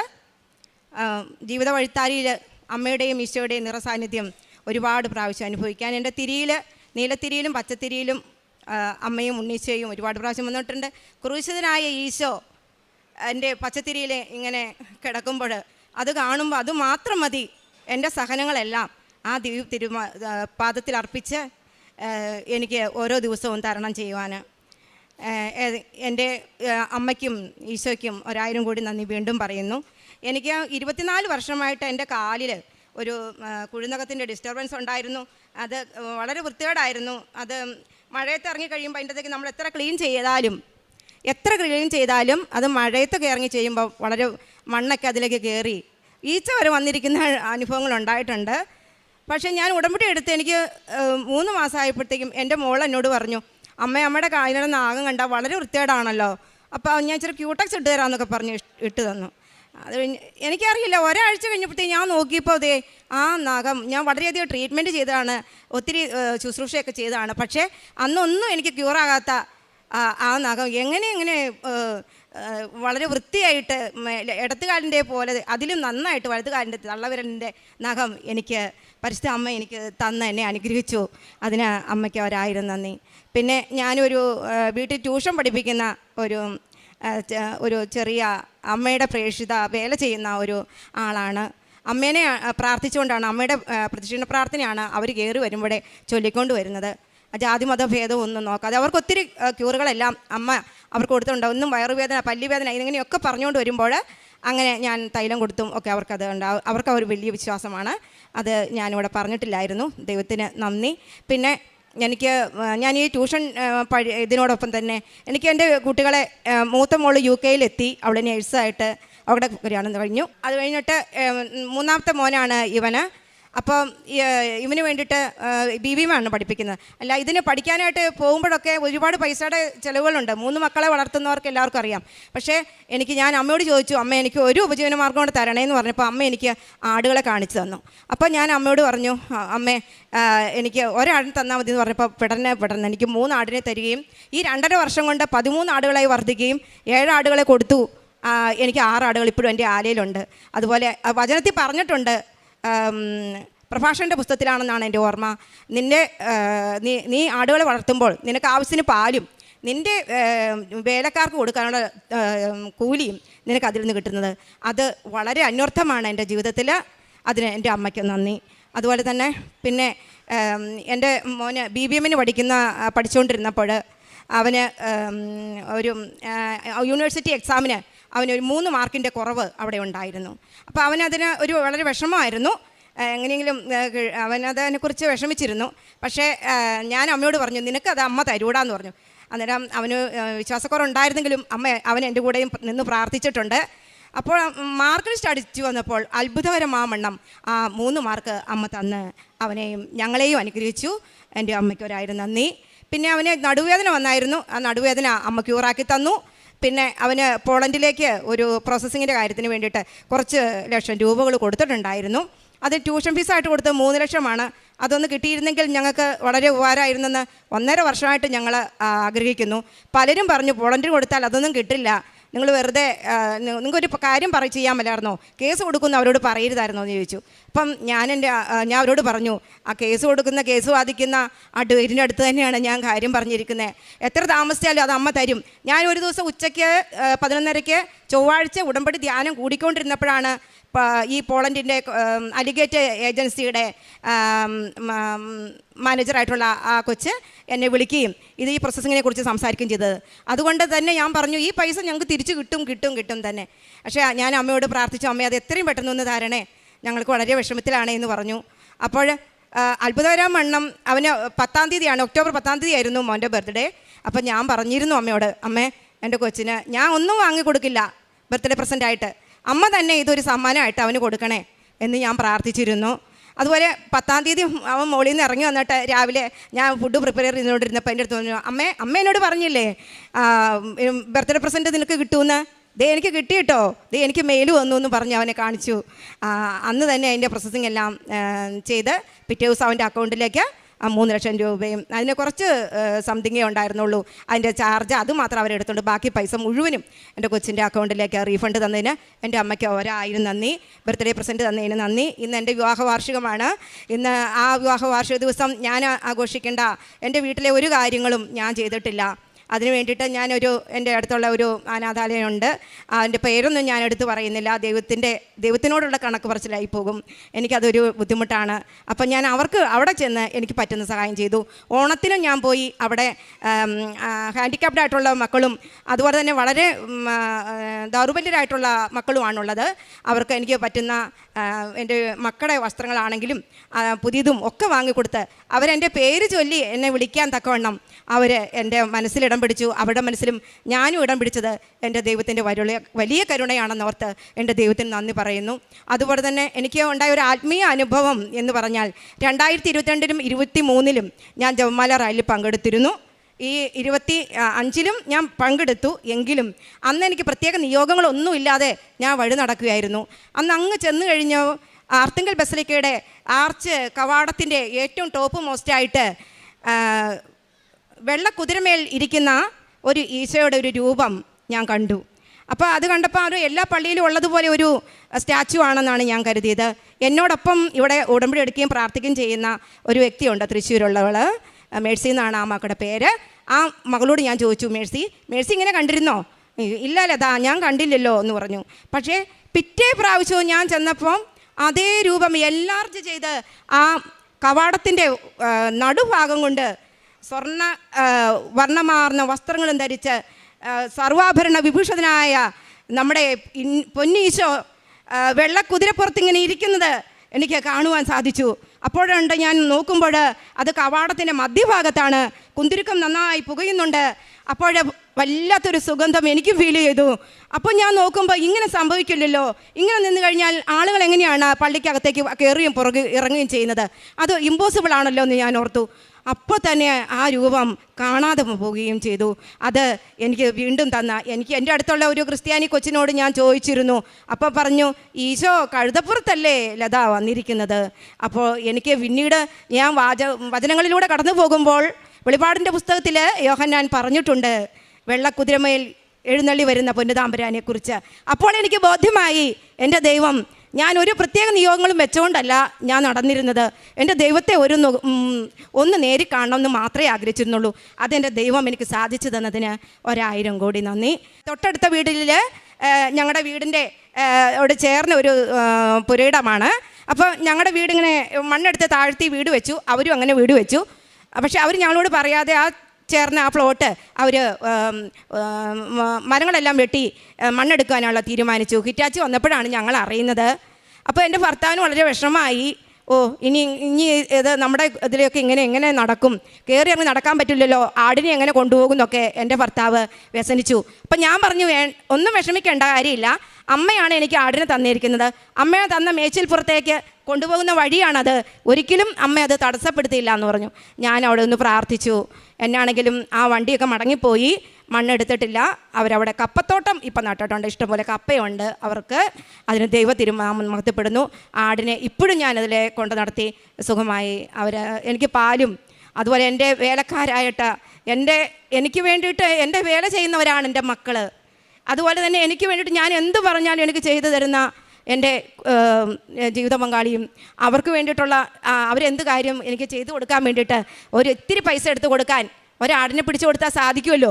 അപ്പോൾ എൻ്റെ വേലക്കാർക്കുള്ള കൂലിയും അതിൽ നിന്ന് ദൈവം തന്നപ്പോൾ അത് ബൈബിളിൽ എഴുതിയിരിക്കുന്ന ദൈവവചനം അന്വർത്ഥമാവുകയായിരുന്നു. ദൈവത്തിന് 1000 കോടി നന്ദി. ഇനിയും ഞാൻ എല്ലാ മാസവും ഇവിടെ വന്ന് പത്രം മേടിച്ചുകൊണ്ട് 5, 6, 8 പത്രം ഞാൻ വാങ്ങിച്ചുകൊണ്ട് കൂടും. 10 മേടിച്ചുകൊണ്ട് പോയ ചരിത്രങ്ങളുണ്ട്. ഞാൻ കൊടുക്കാത്ത സ്ഥലങ്ങളിലാണ് കൊടുത്തിരിക്കുന്നത്. എൻ്റെ വീട് മുതൽ കൂത്താട്ടുകുളം വരെ 7 കിലോമീറ്റർ അങ്ങോട്ട് പോകും, റോഡിൻ്റെ ഇരുവശവും. ഇങ്ങോട്ട് പോകുമ്പോൾ പടിഞ്ഞാട്ട് പോകുമ്പോൾ പിറവമാണ്, അതിൻ്റെ ഇടതും വലതും വശങ്ങൾ അവിടെ മുഴുവൻ കൊടുത്തു. അവിടെയുള്ള ഇടവഴികളിലൂടെ എല്ലാം ഞാൻ എന്നെ വിജാതിയരുടെ ഇടയിലേക്കാണ് പൗലോസ് അപ്പോസ്തലനെ ദൈവം വിട്ടതുപോലെ വിജാതിയരുടെ ഇടയിലേക്ക് എന്നെ വിടുകയായിരുന്നു. ഒരുപാട് നോൺ ക്രിസ്ത്യൻസിൻ്റെ ഇടയിലേക്ക് എനിക്ക് പത്രം കൊണ്ട് കൊടുക്കാനും അവർക്ക് വേണ്ടി പ്രാർത്ഥിക്കാനും എല്ലാം സാധിച്ചിട്ടുണ്ട്. അവർക്കൊക്കെ ഒരുപാട് അനുഗ്രഹം കിട്ടിയിട്ടുണ്ട്. അതൊന്നും അവരിപ്പോൾ സന്നിഹിതരില്ലാത്തത് കൊണ്ട് എനിക്കത് പറയാൻ സാധിക്കുന്നില്ല. ദൈവനാമത്തിന് മഹത്വം ഉണ്ടാകട്ടെ. പിന്നെ കാരുണ്യ പ്രവർത്തനം എല്ലാ ആഴ്ചയിലും ഞാൻ പൊതിച്ചോറ് എനിക്ക് പറ്റുന്ന പോലെ ഞാൻ കെട്ടി പിറവം ഹോസ്പിറ്റൽ, കൂത്താടുകുളം ഗവൺമെൻറ് ഹോസ്പിറ്റൽ എല്ലാം കൊണ്ട് കൊടുക്കാറുണ്ട്. അത് അങ്ങനെ കൊടുത്താലും എനിക്ക് അന്നേരം മനസ്സനുവദിക്കില്ല. എൻ്റെ കയ്യിലുള്ള പോലെ എൻ്റെ പൈസകൾ ഞാൻ അവർക്ക് കൊടുത്തും അതൊന്നും എൻ്റെ മക്കളോ എൻ്റെ ജീവിത പങ്കാളിയോ ഒന്നും അറിഞ്ഞിട്ടില്ല. ഇടം കൈ ചെയ്യുന്നത് വലം കൈ അറിയരുതല്ലോ. അവർക്കെല്ലാം വേണ്ടി പ്രാർത്ഥിക്കാനും ഞാൻ ഈ കഴിഞ്ഞ ആഴ്ചയിലും പോയപ്പോൾ ഒരുപാട് മക്കൾ എൻ്റെ അടുത്തേക്ക് ഇങ്ങനെ ഓടി വന്ന, ചേച്ചി ഒന്ന് പ്രാർത്ഥിക്കുമോ എന്ന് ചോദിച്ചപ്പം ഞാൻ ആരുമല്ല, ഞാൻ വെറും ചോക്ക് മാത്രം. പക്ഷേ ദൈവത്തിൻ്റെ മുമ്പിൽ എന്നും എളിമയോടെ നിന്ന് ദൈവനാമം മഹത്വപ്പെടുത്തുവാൻ തക്കവണ്ണം എന്നും ഒരുപാട് നേരം ദൈവത്തിനടുത്ത് ഒരു കാര്യം ഞാൻ ഇവിടെ പറയാൻ വിട്ടുപോയതാണ്. സെപ്റ്റംബർ 8-ാം തീയതി അമ്മയുടെ ജന്മതിരുനാളിൻ്റെ അന്ന് ഞാനിവിടെ വന്നിരുന്നു. അപ്പോൾ ഞാൻ അമ്മയോട് പറഞ്ഞിരുന്നു, അമ്മേ എനിക്ക് ഒരു സമ്മാനം അമ്മ തരണം കേട്ടോ എന്ന് പറഞ്ഞു. ഞാനിവിടെ വന്ന് കുർബാന കൂടി, എൻ്റെ മോനാണ് എന്നെ കൊണ്ടുവന്നത്. ഇവിടെ വന്ന് കുർബാന കൂടിയിട്ട് ഞങ്ങൾ വെളിയിൽ പോയി, ഞങ്ങൾ ഫുഡുമൊക്കെ കഴിച്ചിട്ട് അതിലേക്ക് ഇറങ്ങി അടിച്ച് വന്നു. നേർച്ചവസ്തുക്കൾ മേടിക്കാനായിട്ട് നിന്നപ്പം അവിടെ നമ്മുടെ ഇവിടുത്തെ ഒരു മകൻ തന്നെയാണ് അവിടെ നിന്ന് കുറേ ക്വസ്റ്റ്യൻസ് അവരെ റോയിൽ നിൽക്കുന്നവരോട് ചോദിക്കുന്നുണ്ട്. അവരാരും ഒന്നും മിണ്ടുന്നില്ല, കൗണ്ടറിൽ നിൽക്കുന്ന മക്കളും ഒന്നും പറയുന്നില്ല. അപ്പോൾ ഒരു ക്വസ്റ്റ്യൻ അവിടുന്ന് പെട്ടെന്ന് എന്നോട് ചോദിച്ചു, പരിശുദ്ധ അമ്മയുടെ അമ്മയും അച്ഛനും ആരാണ്? ഞാൻ പെട്ടെന്ന് പറഞ്ഞു, യോവാക്കിമോ അന്നയോ ആണെന്ന് പറഞ്ഞു. അപ്പം ആ ക്വസ്റ്റ്യൻ്റെ നേരെ നോക്കി, എനിക്ക് വേണ്ടുന്ന ആൾ വന്നു, ഞാൻ ഇവരോട് ചോദിച്ചോളാം എന്ന് പറഞ്ഞ് കുറേ ക്വസ്റ്റ്യൻസ് എന്നോട് ചോദിച്ചു. 5-8 ചോദ്യം ചോദിച്ചു. എനിക്ക് 4-5 എണ്ണത്തിനൊക്കെ എനിക്ക് ആൻസർ പറയാൻ പറ്റി. അത് അമ്മ എനിക്ക് പറഞ്ഞു തന്നാണ്. അതോടൊപ്പം തന്നെ എനിക്ക് ആ മകൻ ഒരു തേനും ഒരു ഉപ്പും എനിക്ക് സമ്മാനമായിട്ട് തന്നു. അതെൻ്റെ അമ്മ തന്നായിട്ട് തന്നെ ഞാൻ വിശ്വസിക്കുന്നു. ഇന്ന് രാവിലെ ഞാൻ ഏറ്റപ്പോൾ എനിക്കുണ്ടായ ഒരു രോഗസൗഖ്യം എന്ന് പറഞ്ഞാൽ, ഞാൻ എന്നും അമ്മയുടെ അടുത്തേക്ക് പോരുമ്പോൾ, മാസത്തിൽ പോരുമ്പോൾ എൻ്റെ വീടും പരിസരവും എല്ലാം എനിക്ക് വൃത്തിയാക്കണം, എല്ലാം ബെഡ്ഷീറ്റും എല്ലാം മാറി അമ്മയോട് പ്രത്യേകം പ്രാർത്ഥിച്ചിട്ടാണ് ഞാൻ ഒരുങ്ങി ഇറങ്ങിപ്പോരുക. അപ്പോൾ ഇന്നലെയൊക്കെ ഒത്തിരി നേരം ലേറ്റായിട്ടാണ് ഈ ആടുകൾക്കൊക്കെ, ഈ 6 ആടുകൾക്കും വേണ്ടുന്ന തീറ്റയെല്ലാം വെട്ടിയിടണമല്ലോ. എൻ്റെ ജീവിതപങ്കാളിക്കൊക്കെ ഇത് ചെറിയൊരു ഇതുണ്ടായതുകൊണ്ട് ഇപ്പോൾ അത് കൊടുക്കാനും അതിനും പറ്റില്ല. അതുകൊണ്ട് ഞാൻ ആടിന് തീറ്റയെല്ലാം വെട്ടിയിട്ട് രാത്രി 12-10 ഞാൻ കിടക്കാൻ പോകുമ്പോൾ അപ്പോൾ എൻ്റെ കണ്ണിൽ പെട്ടെന്ന് ഒരു കരികരിപ്പും വേദനയും നല്ലപോലെ. ഞാൻ അമ്മയോട് പറഞ്ഞു, അമ്മ ഞാൻ കിടക്കാൻ പോവാട്ടോ, എന്നെ രാവിലെ തന്നെ വിളിച്ചേക്കണേ മോനെ, ഞങ്ങൾക്ക് 5 മണിക്ക് അല്ലെങ്കിൽ 5:30 ഇവിടുന്ന് ഇറങ്ങിയെങ്കിലേ അവിടെ കൃപാസനം അച്ഛൻ നടത്തുന്ന ധ്യാനം കൂടണം, പിന്നെ എനിക്ക് കുർബാന കൂടണം, ശേഷം സാക്ഷ്യം എനിക്ക് അവിടെ ഇരുന്ന് എഴുതിയിട്ട് വേണം എനിക്ക് ഭക്ഷണമൊക്കെ കഴിച്ചിട്ടും പറയാനായിട്ട്. അതുകൊണ്ട് ഞാൻ കിടക്കട്ടെ അമ്മയെന്ന് ചോദിച്ചിട്ട് കിടന്നു. അലാറമൊന്നും ഞാൻ വെക്കാറില്ല, അമ്മ എന്നെ വിളിച്ചേൽപ്പിക്കും കൃത്യസമയത്ത് തന്നെ. അപ്പോൾ അമ്മ എന്നോട് പറഞ്ഞു കിടന്നു എന്ന് പറഞ്ഞു. ഞാൻ കിടന്നു. പക്ഷേ രാവിലെ ഏറ്റപ്പം എൻ്റെ ആ ഇടത്തെ കണ്ണിൻ്റെ അകത്ത് ഭയങ്കര വെള്ളം വരവും വേദനയും അതുപോലെ തന്നെ ചുമപ്പ നിറമൊക്കെ. അപ്പം ഞാൻ ഓർത്തു, അമ്മേ ഇന്ന് എൻ്റെ പണി ഇന്ന് പാളി, എനിക്കിന്ന് പോകാൻ പറ്റില്ല. ഇപ്പോൾ കൊച്ചിന് രാവിലെ ഏറ്റു വരുമ്പോൾ ഞാൻ എന്നാ പറയും? അപ്പോൾ അവരെന്നെ കളിയാക്കുമല്ലോ, അമ്മ പോകാനായിട്ട് 9-ാം തീയതി ഇന്ന് എൻ്റെ വിവാഹ വാർഷികമാണെന്ന്. ഇന്ന് ആ ദിവസത്തിൽ ഞാൻ ദൈവനാമത്തിന് മഹത്വം നേരുന്നു. അപ്പോൾ ഞാൻ അവനോട് പറയുകയാണ് ചെയ്തത്, മോനെ, അപ്പം ഞാൻ അവനോട് വിളിച്ചൊന്നും പറഞ്ഞില്ല, മുകളിൽ കിടക്കുവാണെങ്കിൽ ഞാൻ വിളിച്ചൊന്നും പറയാൻ പോയില്ല. അവൻ രാവിലെ ഇറങ്ങി വന്നപ്പോഴത്തേക്കും ഞാൻ അപ്പോഴേ വന്നപ്പോഴേ ചെയ്ത കാര്യം, എനിക്ക് പരിശുദ്ധ അമ്മ തന്ന തേനും ഉപ്പും ഉണ്ടല്ലോ, അത് ഈശോയുടെ ഒരു ദിവ്യകാരുണ്യ ഫോട്ടോ ഞാൻ മേടിച്ച് വെച്ചിട്ടുണ്ട്. അതിൻ്റെ മുമ്പിൽ ഞാൻ ചേർത്ത് വെച്ചിട്ടുണ്ട്. ഈശോയുടെ അടുത്തേക്ക് മുട്ടുമേ ചേർന്ന് നിന്നിട്ട് ഞാൻ പറഞ്ഞു, ഈശോയെ എനിക്ക് ഇതിനൊന്ന് സൗഖ്യം തരണേ എന്നും പറഞ്ഞുകൊണ്ട് ഈശോയുടെ അടുത്ത് നിന്ന് പ്രത്യക്ഷീകരണ പ്രാർത്ഥന ചൊല്ലി. അമ്മ അപ്പുറം ഇരിക്കുന്നുണ്ട്, അമ്മ എന്നെ ഇടം കെട്ടിട്ട് നോക്കുന്നുണ്ട്. ഞാൻ ഈശോയോട് പറഞ്ഞു, ഈശോ, ഞാൻ ഈ തേനിൽ നിന്ന് ഒരു തുള്ളി എടുത്തു, ആ ഉപ്പിൽ നിന്നും ഒരു തരി എടുത്ത് ചേർത്തിട്ട് എൻ്റെ കണ്ണിൻ്റെ ഇവിടെ ഞാൻ കുരിശെട്ടിൽ ഞാൻ ഒന്ന് പ്രാർത്ഥിച്ചു. എന്നിട്ട് പോയി മുഖം കഴുകി. അത്ഭുതം. ഇന്നെനിക്കത് അപ്പം തന്നെ എനിക്ക് അമ്മ രോഗസൗഖ്യം തന്നു. അല്ലെങ്കിൽ എനിക്കിങ്ങനെ ഇവിടെ നിന്ന് പറയാൻ എനിക്ക് സാധിക്കുമായിരുന്നില്ല. അമ്മ തന്ന എല്ലാ അനുഗ്രഹങ്ങൾക്കും കൃപകൾക്കും 1000 കോടി നന്ദി. ആമേൻ. യോഹന്നാൻ 1:12-13 തിരുവചനങ്ങൾ. തന്നെ സ്വീകരിച്ചവർക്കെല്ലാം, തൻ്റെ നാമത്തിൽ വിശ്വസിക്കുന്നവർക്കെല്ലാം ദൈവമക്കളാകുവാൻ അവന് കഴിവ് നൽകി. അവർ ജനിച്ചത് രക്തത്തിൽ നിന്നോ ശാരീരിക അഭിലാഷത്തിൽ നിന്നോ പുരുഷൻ്റെ ഇച്ഛയിൽ നിന്നോ അല്ല, ദൈവത്തിൽ നിന്നത്രേ. ശ്രീലത എന്ന ഈ സഹോദരി തൻ്റെ ഉടമ്പടി ജീവിത സാക്ഷ്യം, പരിശുദ്ധമ്മയോടുള്ള അഗാധമായ ബന്ധം, അമ്മ മാതാവ് ജീവിതത്തിൻ്റെ എല്ലാ ക്ലേശകാലങ്ങളിലും നിരന്തരം സംരക്ഷിച്ച് വഴി നടത്തുകയും സന്ദേശങ്ങൾ നൽകി പരിപാലിക്കുകയും ചെയ്യുന്നതാണ് വാക്കുകളിലൂടെ സാക്ഷ്യപ്പെടുത്തിയത്. പ്രിയമുള്ളവരെ, ഉടമ്പടി എല്ലാവർക്കുമുള്ളതാണ്. അവിടെ ജാതിയും മതവുമില്ല. ആരൊക്കെ അമ്മ മാതാവിൻ്റെ സംരക്ഷണയിൽ ദൈവികമായ ഇടപെടലിന് വേണ്ടി ജീവിതം സമർപ്പിക്കുവാൻ ആഗ്രഹിക്കുന്നുവോ അവരുടെ എല്ലാ ദുരന്തങ്ങളെയും, അവരുടെ എല്ലാ കഷ്ടനഷ്ടങ്ങളെയും, അവരുടെ എല്ലാ രോഗക്ലേശങ്ങളെയും അമ്മയുടെ കരങ്ങളിലേക്ക് കൊടുക്കുമ്പോൾ ഈ ഭൗതിക വിഷയങ്ങൾ ദൈവകരങ്ങളിലേക്ക് സമർപ്പിച്ച് ഇല്ലായ്മകൾ മുഴുവനും മാറ്റിത്തരുന്നതിന് വേണ്ടി അമ്മ മാതാവ് തിരുക്കുമാരനോട് നമുക്ക് വേണ്ടി ശക്തമായ പ്രാർത്ഥന നടത്തിക്കൊണ്ടിരിക്കുകയാണ്. അതുകൊണ്ട് അമ്മയുടെ അരികിൽ നാം വന്നെത്തിച്ചേരുകയും കണ്ണീരോടുകൂടി ജീവിത വിഷയങ്ങൾ സമർപ്പിക്കുകയും ചെയ്യുമ്പോൾ നമുക്കുണ്ടാവേണ്ടത് പ്രത്യാശയാണ്. ഞാൻ ഈ ആലയത്തിൽ നിന്ന് നിരാശപ്പെട്ടു പോവില്ല. എൻ്റെ വിഷയങ്ങൾ എൻ്റെ അമ്മ മാതാവ് ഏറ്റെടുത്താൽ എനിക്കതിന് പരിഹാരമുണ്ടാവും, എനിക്കതിന് മേൽഗതിയുണ്ടാവും, എനിക്കതിന് അമ്മ മാതാവിലൂടെ സംരക്ഷണവും സഹായവും ലഭിക്കുമെന്ന ബോധ്യത്തോടു കൂടി, സന്തോഷത്തോടു കൂടി, നന്ദി പറഞ്ഞ് പ്രാർത്ഥിച്ച് ജീവിതത്തിൽ മുന്നോട്ട് പോകുവാൻ നമുക്ക് സാധിക്കണം. കാരണം വാഗ്ദാനങ്ങളിൽ വിശ്വസ്തനായവൻ അവിടുത്തെ തേടുന്നവർക്ക്, വിശുദ്ധിയിൽ ജീവിക്കുന്നവർക്ക്, ആഗ്രഹത്തോടെ പ്രാർത്ഥിക്കുന്നവർക്ക് തൻ്റെ കൃപയുടെ സമ്പത്തിൽ നിന്ന് അനുഗ്രഹ സമൃദ്ധി നൽകുവാൻ ഒരിക്കലും അമാന്തിക്കില്ല. അതുകൊണ്ട് അമ്മയുടെ കരങ്ങളിൽ ശരണപ്പെട്ട മനസ്സോടുകൂടി പ്രത്യക്ഷീകരണത്തിൻ്റെ കൃപയാൽ നമ്മുടെ ജീവിത വിഷയങ്ങൾ അനുഗ്രഹിക്കപ്പെടുവാൻ വേണ്ടി പ്രാർത്ഥിക്കാം. ഈ കുടുംബത്തിന് ലഭിച്ച എല്ലാ അനുഗ്രഹങ്ങൾക്കും അമ്മ മാതാവിനും തിരുക്കുമാരനും നന്ദി പറഞ്ഞുകൊണ്ട് കരങ്ങളടിച്ച് ഈ സാക്ഷ്യം സമർപ്പിക്കും. ആദ്യമായി അമ്മയ്ക്കും തിരുകുമാരനും കോടാനുകോടി നന്ദി പറയുന്നു. ഞാൻ വരുന്നത് കരുനാഗപ്പള്ളിയിൽ നിന്നാണ്. എൻ്റെ പേര് രാജി. ഇതെൻ്റെ അച്ഛനും അമ്മയും. ഞാൻ 10/12/22 ആദ്യമായി ഉടമ്പടി എടുക്കുന്നത്. പരിശുദ്ധ അമ്മയും തിരുകുമാരനും എനിക്ക് നൽകിയ 2 രോഗസൗഖ്യത്തെക്കുറിച്ച് പറയാനാണ് ഞാൻ ആഗ്രഹിക്കുന്നത്. എനിക്ക് കഴിഞ്ഞ സെപ്റ്റംബറിൽ കാല് 2 നീരും തുടയ്ക്ക് നീരുമായി ബ്ലീഡിങ്ങും ക്ഷീണവുമായി ഒരു ഗൈനക്കോളജി ഡോക്ടറെ കണ്ടു. ഡോക്ടറെ അടുത്ത് ചെന്നപ്പം ഡോക്ടർ എന്നെ പരിശോധിച്ചപ്പം ഡോക്ടർ എൻ്റെ അടുത്ത് പരിശോധിച്ച് നോക്കിയപ്പോൾ പറഞ്ഞു, ഒരു ബയോപ്സി ചെയ്യണമല്ലോ എന്ന് ആദ്യം തന്നെ പറഞ്ഞു. അപ്പോൾ എനിക്ക് അത് കേട്ടപ്പം ഒരു പേടി പോലെ തോന്നി. മുഴയുള്ളതായിട്ട് കാണിക്കുന്നു. ഇയാളുടെ സെർവിക്കൽ ഭാഗത്ത്, അതായത് ഗർഭാശയ മുഖഭാഗത്തായിട്ട് ഒരു ബ്രൗൺ കളർ പോലെ കാണുന്നു. അത് എന്താണെന്ന് അറിയത്തില്ല എന്ന് പറഞ്ഞു. അങ്ങനെ ഡോക്ടർ എന്നെ അൾട്രാസൗണ്ട് സ്കാനിങ് ചെയ്യാനായിട്ട് പറഞ്ഞു വിട്ടു. അത് കഴിഞ്ഞ് തിരിച്ച് വന്നപ്പം ഡോക്ടർ പറഞ്ഞു, അതിനകത്ത് നോക്കിയപ്പോൾ 3 ഫൈബ്രോയിഡ് മുഴകളുണ്ട്. ഒന്ന് ഒരു ഇച്ചിരി വലിപ്പമുള്ള 5 സെൻറ്റിമീറ്ററുള്ള മുഴയാണ്.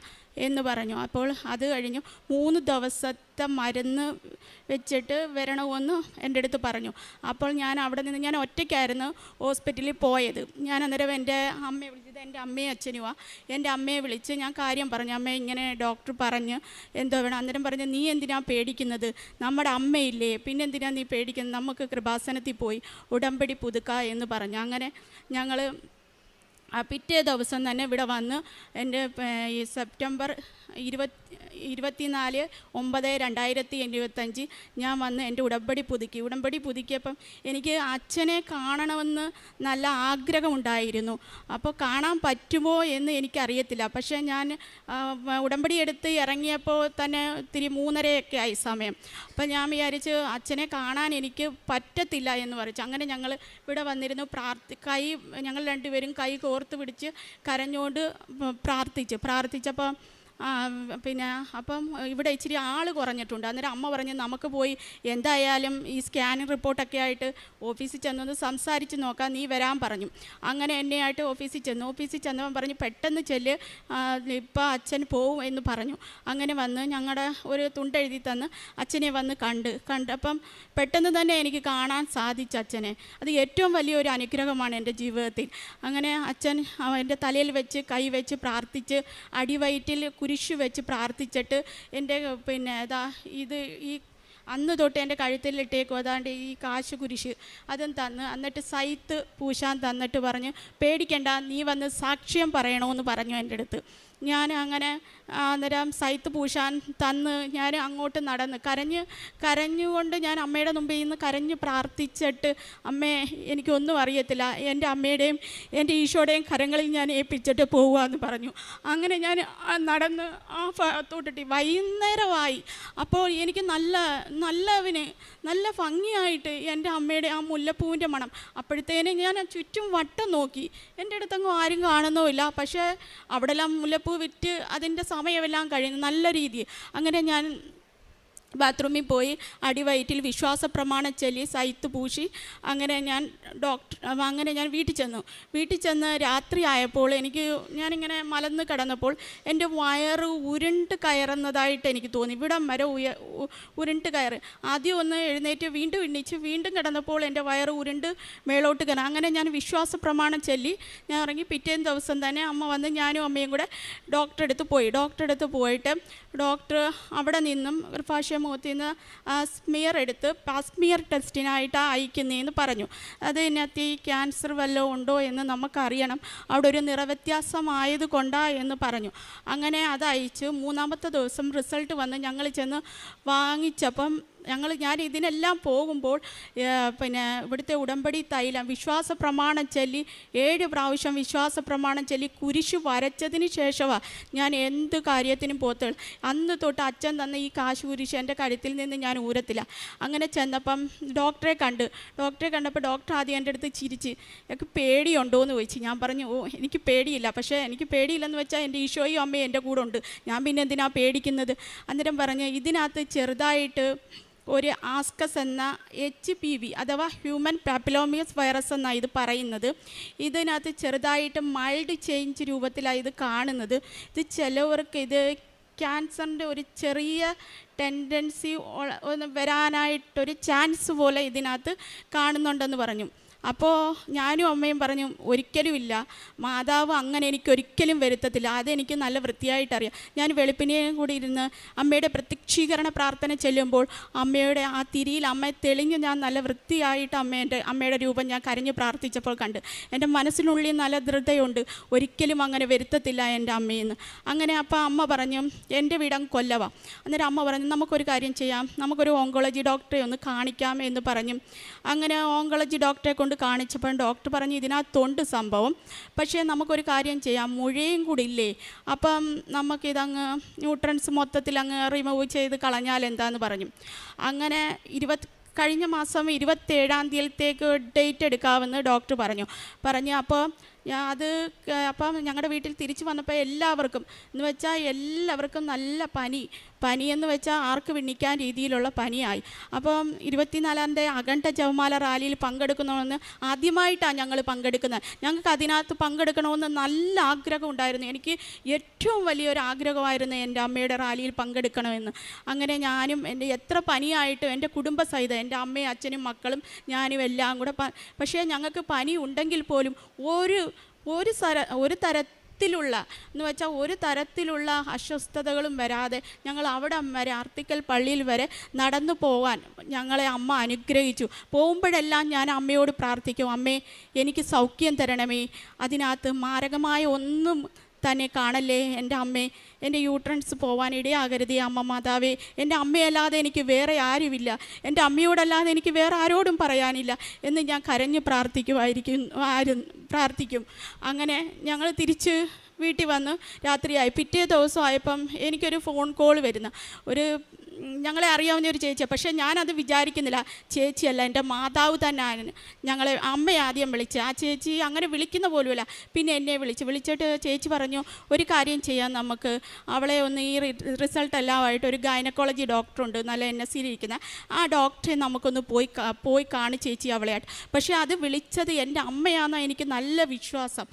അങ്ങനെ ഞങ്ങൾ പോയി ആ ഗൈനക്കോളജി ഡോക്ടറെ കണ്ട് ഇത് ഒത്തിരി ടെസ്റ്റുകളൊക്കെ നടത്തി അവിടെ ഓപ്പറേഷനുള്ള. അപ്പം പറഞ്ഞ് ഇതൊക്കെ എന്തിനാ ഒത്തിരി ഇതിന് ടെസ്റ്റ് ഓപ്പറേഷനൊക്കെ. അന്നേരം എനിക്ക് ഈ ജപമാല റാലി പങ്കെടുത്ത് വന്നതിന് ശേഷം എനിക്ക് ബ്ലീഡിങ് ഒക്കെ നന്നായിട്ട് കുറഞ്ഞു. എനിക്ക് എൻ്റെ ഉള്ളിൻ്റെ ഉള്ളിൽ എനിക്ക് അൾട്രാസൗണ്ട് സ്കാനിങ് ഒന്നും കൂടെ എടുക്കണമെന്ന് ആഗ്രഹമുണ്ട്. പക്ഷേ അത് പറയാതെ തന്നെ ഡോക്ടറെ റൂമിൽ തന്നെ അൾട്രാസൗണ്ട് ചെയ്യുന്ന യന്ത്രം ഉണ്ടായിരുന്നു. അവിടെ വെച്ച് തന്നെ അത് നോക്കിയപ്പം ഡോക്ടർ നോക്കിയപ്പോൾ അമ്മ എടുത്ത് പറഞ്ഞു, അയ്യോ ഇതിന് അത്ര വലിയ ഈ കാണുന്ന അത്രയും മുഴയൊന്നുമില്ലല്ലോ, 5 സെൻറ്റിമീറ്ററുള്ള 2 കുഞ്ഞു ഫൈബ്രോയിഡാണെന്നല്ലോ കാണുന്നതെന്ന് പറഞ്ഞു. എന്നിട്ട് പറഞ്ഞു, മറ്റത് നമുക്ക് ഓപ്പറേഷൻ ചെയ്യേണ്ട കാര്യമൊന്നുമില്ല, നമുക്ക് അവിടുന്ന് ഈ ഹ്യൂമൻ പാപ്പിലോമിയ വൈറസിൻ്റെ DNA ടെസ്റ്റ് ഒന്ന് നടത്തി നോക്കാം, അതിനകത്ത് എന്തെങ്കിലും ഉണ്ടെങ്കിൽ മാത്രം നമുക്ക് യൂട്രസ് എടുക്കുന്ന കാര്യമോ പിന്നീടുള്ള കാര്യങ്ങൾ നമുക്ക് തീരുമാനിക്കാം എന്ന് പറഞ്ഞു.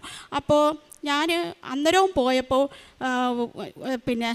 ഉടമ്പടി തൈലം അടിവയറ്റിൽ പുരട്ടി 7 പ്രാവശ്യം വിശ്വാസ പ്രമാണം ചൊല്ലി. ഞാൻ ചെല്ലുമ്പോഴെല്ലാം അമ്മയുടെ കാശുകുരിശ് എൻ്റെ കയ്യിലുണ്ടെങ്കിലും ഞാൻ എൻ്റെ കയ്യിലും കൂടെ ഞാൻ വെച്ചുകൊണ്ട് പോയി അവിടെ ഇരുന്നും പ്രത്യക്ഷീകരണ പ്രാർത്ഥന ഞാൻ ചെല്ലുമായിരുന്നു. അപ്പം എൻ്റെ അമ്മയും അതേ കണക്ക് ചെല്ലും. അങ്ങനെ ഡോക്ടർ പറഞ്ഞു, എന്തായാലും എടുത്ത് അയക്കട്ടെന്ന് പറഞ്ഞു. അങ്ങനെ ഡോക്ടർ സെർവിക്സിൽ നിന്ന് ആ സെൽസ് എടുത്ത് പരിശോധിക്കാനായിട്ട് വിട്ടു. ഇന്നലെ ആയിരുന്നു അതിൻ്റെ റിസൾട്ട് വന്നത്. ഞാൻ പോയി റിസൾട്ട് വാങ്ങിച്ചപ്പോൾ അതിനകത്ത് ക്യാൻസറിൻ്റെതായ ഒന്നും തന്നെ ഇല്ലെന്ന് ഡോക്ടർ പറഞ്ഞു. ഒന്നും ചെയ്യേണ്ട കാര്യമില്ല. എൻ്റെ അമ്മയ്ക്കും തിരുക്കുമാരനും ഞാൻ കോടാനുകോടി നന്ദി പറയുന്നു എനിക്ക് ഈ സൗഖ്യം തന്നതിന്. രണ്ടാമതായെന്ന് വെച്ചാൽ എനിക്ക് ഈ ആഹാരം കഴിച്ചാൽ വയറ്റിൽ നിന്ന് പെട്ടെന്ന് ആഹാരം കഴിച്ചൊരു 5 മിനിറ്റ് കഴിഞ്ഞാൽ എനിക്ക് അങ്ങ് ടോയ്ലറ്റിൽ പോകണം, അങ്ങനത്തെ ഒരു ടെൻഡൻസി ഉള്ള ആളാണ്. അങ്ങനെ ഇവർ 3 വർഷം കൊണ്ടുണ്ട്. ഇത് വരുമ്പോൾ ഞാൻ എന്തോ കൊടുക്കും, അമ്മയുടെ ഉപ്പ് വെള്ളത്തിലിട്ട് ചെറുതായിട്ട് കുടിച്ച് അങ്ങനെ എനിക്ക് ഒത്തിരി അത് മാറിക്കൊണ്ടിരുന്നതായിരുന്നു. എന്നാലും അമ്മ പറഞ്ഞ് അത് വെച്ചുകൊണ്ടിരിക്കേണ്ട, ഒരു ഡോക്ടറെ കാണാമെന്ന് പറഞ്ഞു. അങ്ങനെ ഞങ്ങളൊരു ഗ്യാസ്ട്രോളജിയെ കണ്ടപ്പോൾ ഡോക്ടർ പറഞ്ഞു കൊളോണോസ്കോപ്പി ഒന്ന് ചെയ്ത് നോക്കാമെന്ന് പറഞ്ഞു. അങ്ങനെ കൊളോണോസ്കോപ്പി ചെയ്തുകൊണ്ടിരുന്നപ്പോൾ ഡോക്ടർ അമ്മയെ വിളിച്ചിട്ട് പറഞ്ഞു, ഇതുപോലെ ഇലിയം എന്ന് പറയുന്ന വയറിൻ്റെ ഒരു കുടലിൻ്റെ ഭാഗത്തായിട്ട് ഒരു അൾസസ് പോലെ കാണപ്പെടുന്നു, അൾസറിൻ്റെ അതൊന്ന് കുത്തിയെടുത്ത് ഒരു ബയോപ്സിക്ക് ഒന്ന് അയച്ചു കൊടുക്കണമെന്ന് പറഞ്ഞു. അന്നേരവും ഞാൻ കയറുമ്പോഴും പ്രത്യക്ഷീകരണ പ്രാർത്ഥന എന്നെക്കൊണ്ട് എത്ര പ്രാവശ്യം ചെല്ലാം അത്രയും പ്രാവശ്യം. പക്ഷേ രോഗം എന്തുവാന്ന് കണ്ടുപിടിക്കണം മാതാവ്. പക്ഷേ എനിക്ക് മാരകമായ ഒരു രോഗങ്ങളും അതിനകത്ത് വരുത്തരുതെന്ന് എൻ്റെ അമ്മയോടും എൻ്റെ തിരുകുമാരനോടും ഞാൻ മുട്ടിപ്പായി എത്ര പ്രാവശ്യം ഞാൻ വിശ്വാസ പ്രമാണം ചെല്ലാം.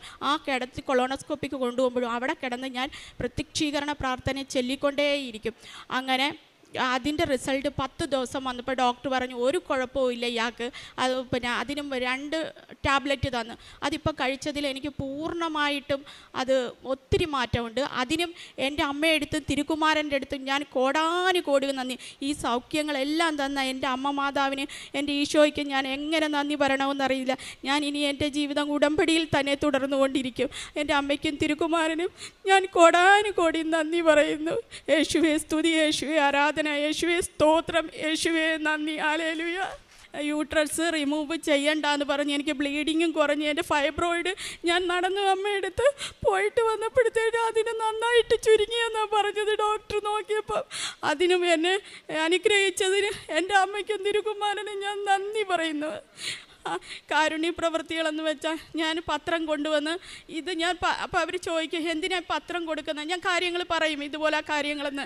അതിന് ഞാൻ പത്രങ്ങൾ വാങ്ങിച്ചുകൊണ്ട് ഇപ്പോഴും ഞാൻ 5 കെട്ട് പത്രം വാങ്ങിച്ച് കൊടുക്കാനായിട്ട്. പത്രങ്ങൾ, ആശുപത്രി, സ്റ്റാൻഡുകൾ, ആര് വേണ്ട അതിൻ്റെ കൂടെ കാശ് കുരിശും കൂടെ വാങ്ങിച്ചുകൊണ്ട് പോകും.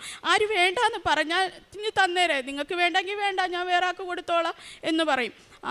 പിന്നെ അങ്ങനെ ഞാൻ എല്ലായിടത്തും കൊണ്ടുപോയി പത്രങ്ങൾ കൊടുക്കും, പള്ളിയിൽ കൊണ്ട് കൊടുക്കും, സ്റ്റാൻഡുകളിൽ കൊണ്ട് കൊടുക്കും, ഹോസ്പിറ്റലിൽ കൊണ്ട്. അതിനായിട്ട് രാവിലെ ഞാനത് ചുമ്മാതല്ല, അത് ഞാനിരുന്ന് ഓരോന്നും വായിച്ചിട്ട് അതിനകത്ത് ഞാൻ വിശ്വാസപ്രമാണം എന്ന് എഴുതി വിശ്വാസപ്രമാണമെന്ന് എഴുതി വിശ്വാസപ്രമാണം ചൊല്ലി അതിൽ ഓരോന്നും ഞാനിരുന്ന് വായിക്കും. അതെല്ലാം വായിച്ച് നോക്കിയിട്ടേ ഞാൻ കൊടുക്കത്തുള്ളൂ. അല്ലാതെ എന്നിട്ട് ഇതിനകത്ത് ചെന്ന് എന്താ കാര്യമെന്ന് ചോദിക്കുമ്പോൾ അവരുടെ അടുത്ത് പറഞ്ഞു, ചിലവരത് വാങ്ങിക്കാൻ വിമുഖത കാണിക്കുമ്പോൾ ഞാൻ പറയും വേണ്ടാങ്കിൽ ഇനി തന്നേടെ, വേറെ ആർക്ക് കൊടുക്കാം. ഇതിന് അവകാശപ്പെട്ട ഒരു യോഗ്യതയുള്ളവരുമുണ്ട്, അവർക്ക് ഞാൻ കൊടുത്തുകൊള്ളാമെന്ന് പറയും. അങ്ങനെ പിന്നെ ഞങ്ങൾ ചോറ് വെച്ച് പള്ളികളിൽ ഇരിക്കുന്നവരും ഒക്കെ കൊണ്ട് കൊടുക്കും. പിന്നെ എൻ്റെ വീട്ടിൻ്റെ അടുത്ത് അനാഥാലയമുണ്ട്. അത് പിന്നെ വയ്യാത്ത അച്ഛനമ്മമാരൊക്കെ ഉള്ളവരാണ്. അവിടെ പോയി എന്നെക്കൊണ്ട് ഒക്കുന്ന രീതിയിലുള്ള പൈസകൾ ഞാൻ അവർക്ക് കൊടുക്കും. ആഹാരത്തിനുള്ള വക കൊടുക്കും, അവരുടെ കൂടെ ഒത്തിരി നേരം ഇരിക്കും, കാര്യങ്ങളൊക്കെ സംസാരിക്കും. അത് ഏറ്റവും വലിയൊരു പുണ്യമായാണ് ഞാൻ കരുതുന്നത്. ഇതെല്ലാം എൻ്റെ അമ്മയുടെയും തിരുകുമാരൻ്റെ ഒരേ അനുഗ്രഹമാണ്. എനിക്ക് ഉടമ്പടി ഇനിയും വിശ്വസ്തയോട് തുടരാൻ കഴിയണമേ എൻ്റെ മാതാവേ എന്ന് ഞാൻ മുട്ടിപ്പായി എൻ്റെ അമ്മയെടുത്തും എൻ്റെ തിരുകുമാരൻ്റെ അടുത്തും ഞാൻ പ്രാർത്ഥിച്ചുകൊണ്ട് നിർത്തുന്നു. ജെറമിയ പ്രവാചകൻ്റെ പുസ്തകം 30:17. ഞാൻ നിനക്ക് വീണ്ടും ആരോഗ്യം നൽകും, നിൻ്റെ മുറിവുകൾ സുഖപ്പെടുത്തും, കർത്താവ് അരുളി ചെയ്യുന്നു. അവർ നിന്നെ ഭ്രഷ്ട എന്നും ആരും തിരിഞ്ഞു നോക്കാത്ത സിയോൻ എന്നും വിളിച്ചല്ലോ. യേശുവിൽ പ്രിയമുള്ളവരെ, രാജി പുത്തൻകാടിൻ്റെ സാക്ഷ്യമാണ് നമ്മൾ കേട്ടത്. മോൾക്കുണ്ടായിരുന്ന സങ്കടകരമായ 2 രോഗങ്ങളിൽ നിന്ന് പരിശുദ്ധമ്മ തൊട്ട് സുഖപ്പെടുത്തി. അമ്മയുടെ സാന്നിധ്യമാണ് ആ മോൾ ഇവിടെ അൾത്താരയിൽ വന്ന് പറഞ്ഞത്. അവൾ ജപമാല റാലിയിൽ പങ്കെടുത്തപ്പോൾ ഓപ്പറേഷൻ ചെയ്യണമെന്ന് പറഞ്ഞിരുന്ന 2 രോഗങ്ങളിൽ നിന്നും കർത്താവിൻ്റെ തിരുരക്തത്താൽ കഴുകി വിശുദ്ധീകരിച്ചെന്നാണ് ആ മോള് പറയുന്നത്. ഉടമ്പടി ജീവിതം ഇതാണ്. വിശ്വാസപ്രമാണം എത്ര ചൊല്ലിയെന്നറിയില്ല, പ്രദക്ഷീകരണ പ്രാർത്ഥന എത്ര പ്രാവശ്യം ചൊല്ലിയെന്നറിയില്ല. ഹോസ്പിറ്റലിൽ പോകുമ്പോഴും സ്കാൻ ചെയ്യുമ്പോഴും ഉടമ്പടി കാശുരൂപം പിടിച്ചുകൊണ്ട് പ്രാർത്ഥിക്കുകയാണ്. അമ്മ മാത്രമല്ലേ എനിക്കുള്ളൂ, ഞാൻ ഉടമ്പടി എടുത്ത മോളല്ലേ, അമ്മ മാത്രമേ എനിക്കുള്ളൂ എന്ന്.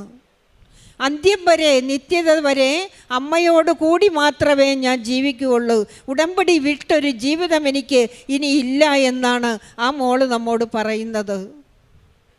ഉടമ്പടി ജീവിതത്തിൽ കുറവുകൾ കൂടാതെ അന്ധകാരമുള്ളിടത്ത് വിശുദ്ധിയോടുകൂടെ പ്രകാശമായി കടന്നു വന്ന് പരിശുദ്ധമ്മ പ്രതിഷ്ഠീകരണത്തിൻ്റെ സ്ഥിരം സാക്ഷിയാക്കി ഈ മോളെ മാറ്റുകയാണ്.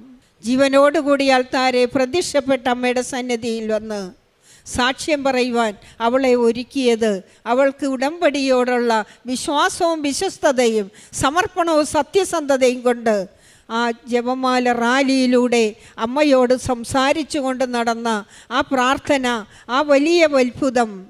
ജപമാല ഓരോ മണികളും ചൊല്ലുമ്പോൾ നമ്മൾ അമ്മയുടെ കയ്യിൽ പിടിക്കും. ജപമാല തീരുമ്പോൾ അമ്മ നമ്മുടെ കയ്യിൽ പിടിക്കും. അങ്ങനെ അമ്മയുടെ സംരക്ഷണത്താൽ ഉടമ്പടി ജീവിതത്തിൽ അവൾ മുന്നോട്ട് പോയപ്പോൾ പരിശുദ്ധമ്മ സമയഘടികാരം നെഞ്ചിൽ ചാർത്തി കടന്നു വന്ന അമ്മ ഒരിക്കലും നടക്കില്ല എന്ന് പറഞ്ഞ വലിയ അത്ഭുതം ഈ മോൾക്ക് ചെയ്തു കൊടുത്തു.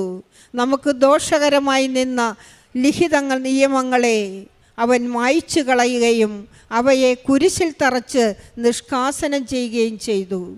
പരിശുദ്ധ അമ്മ വഴി ഈശോ നൽകിയ വൻ കൃപയ്ക്ക് കരങ്ങളടിച്ച് നമുക്ക് ഈശോയ്ക്ക് നന്ദി അർപ്പിക്കാം. സ്തുതിയായിരിക്കട്ടെ.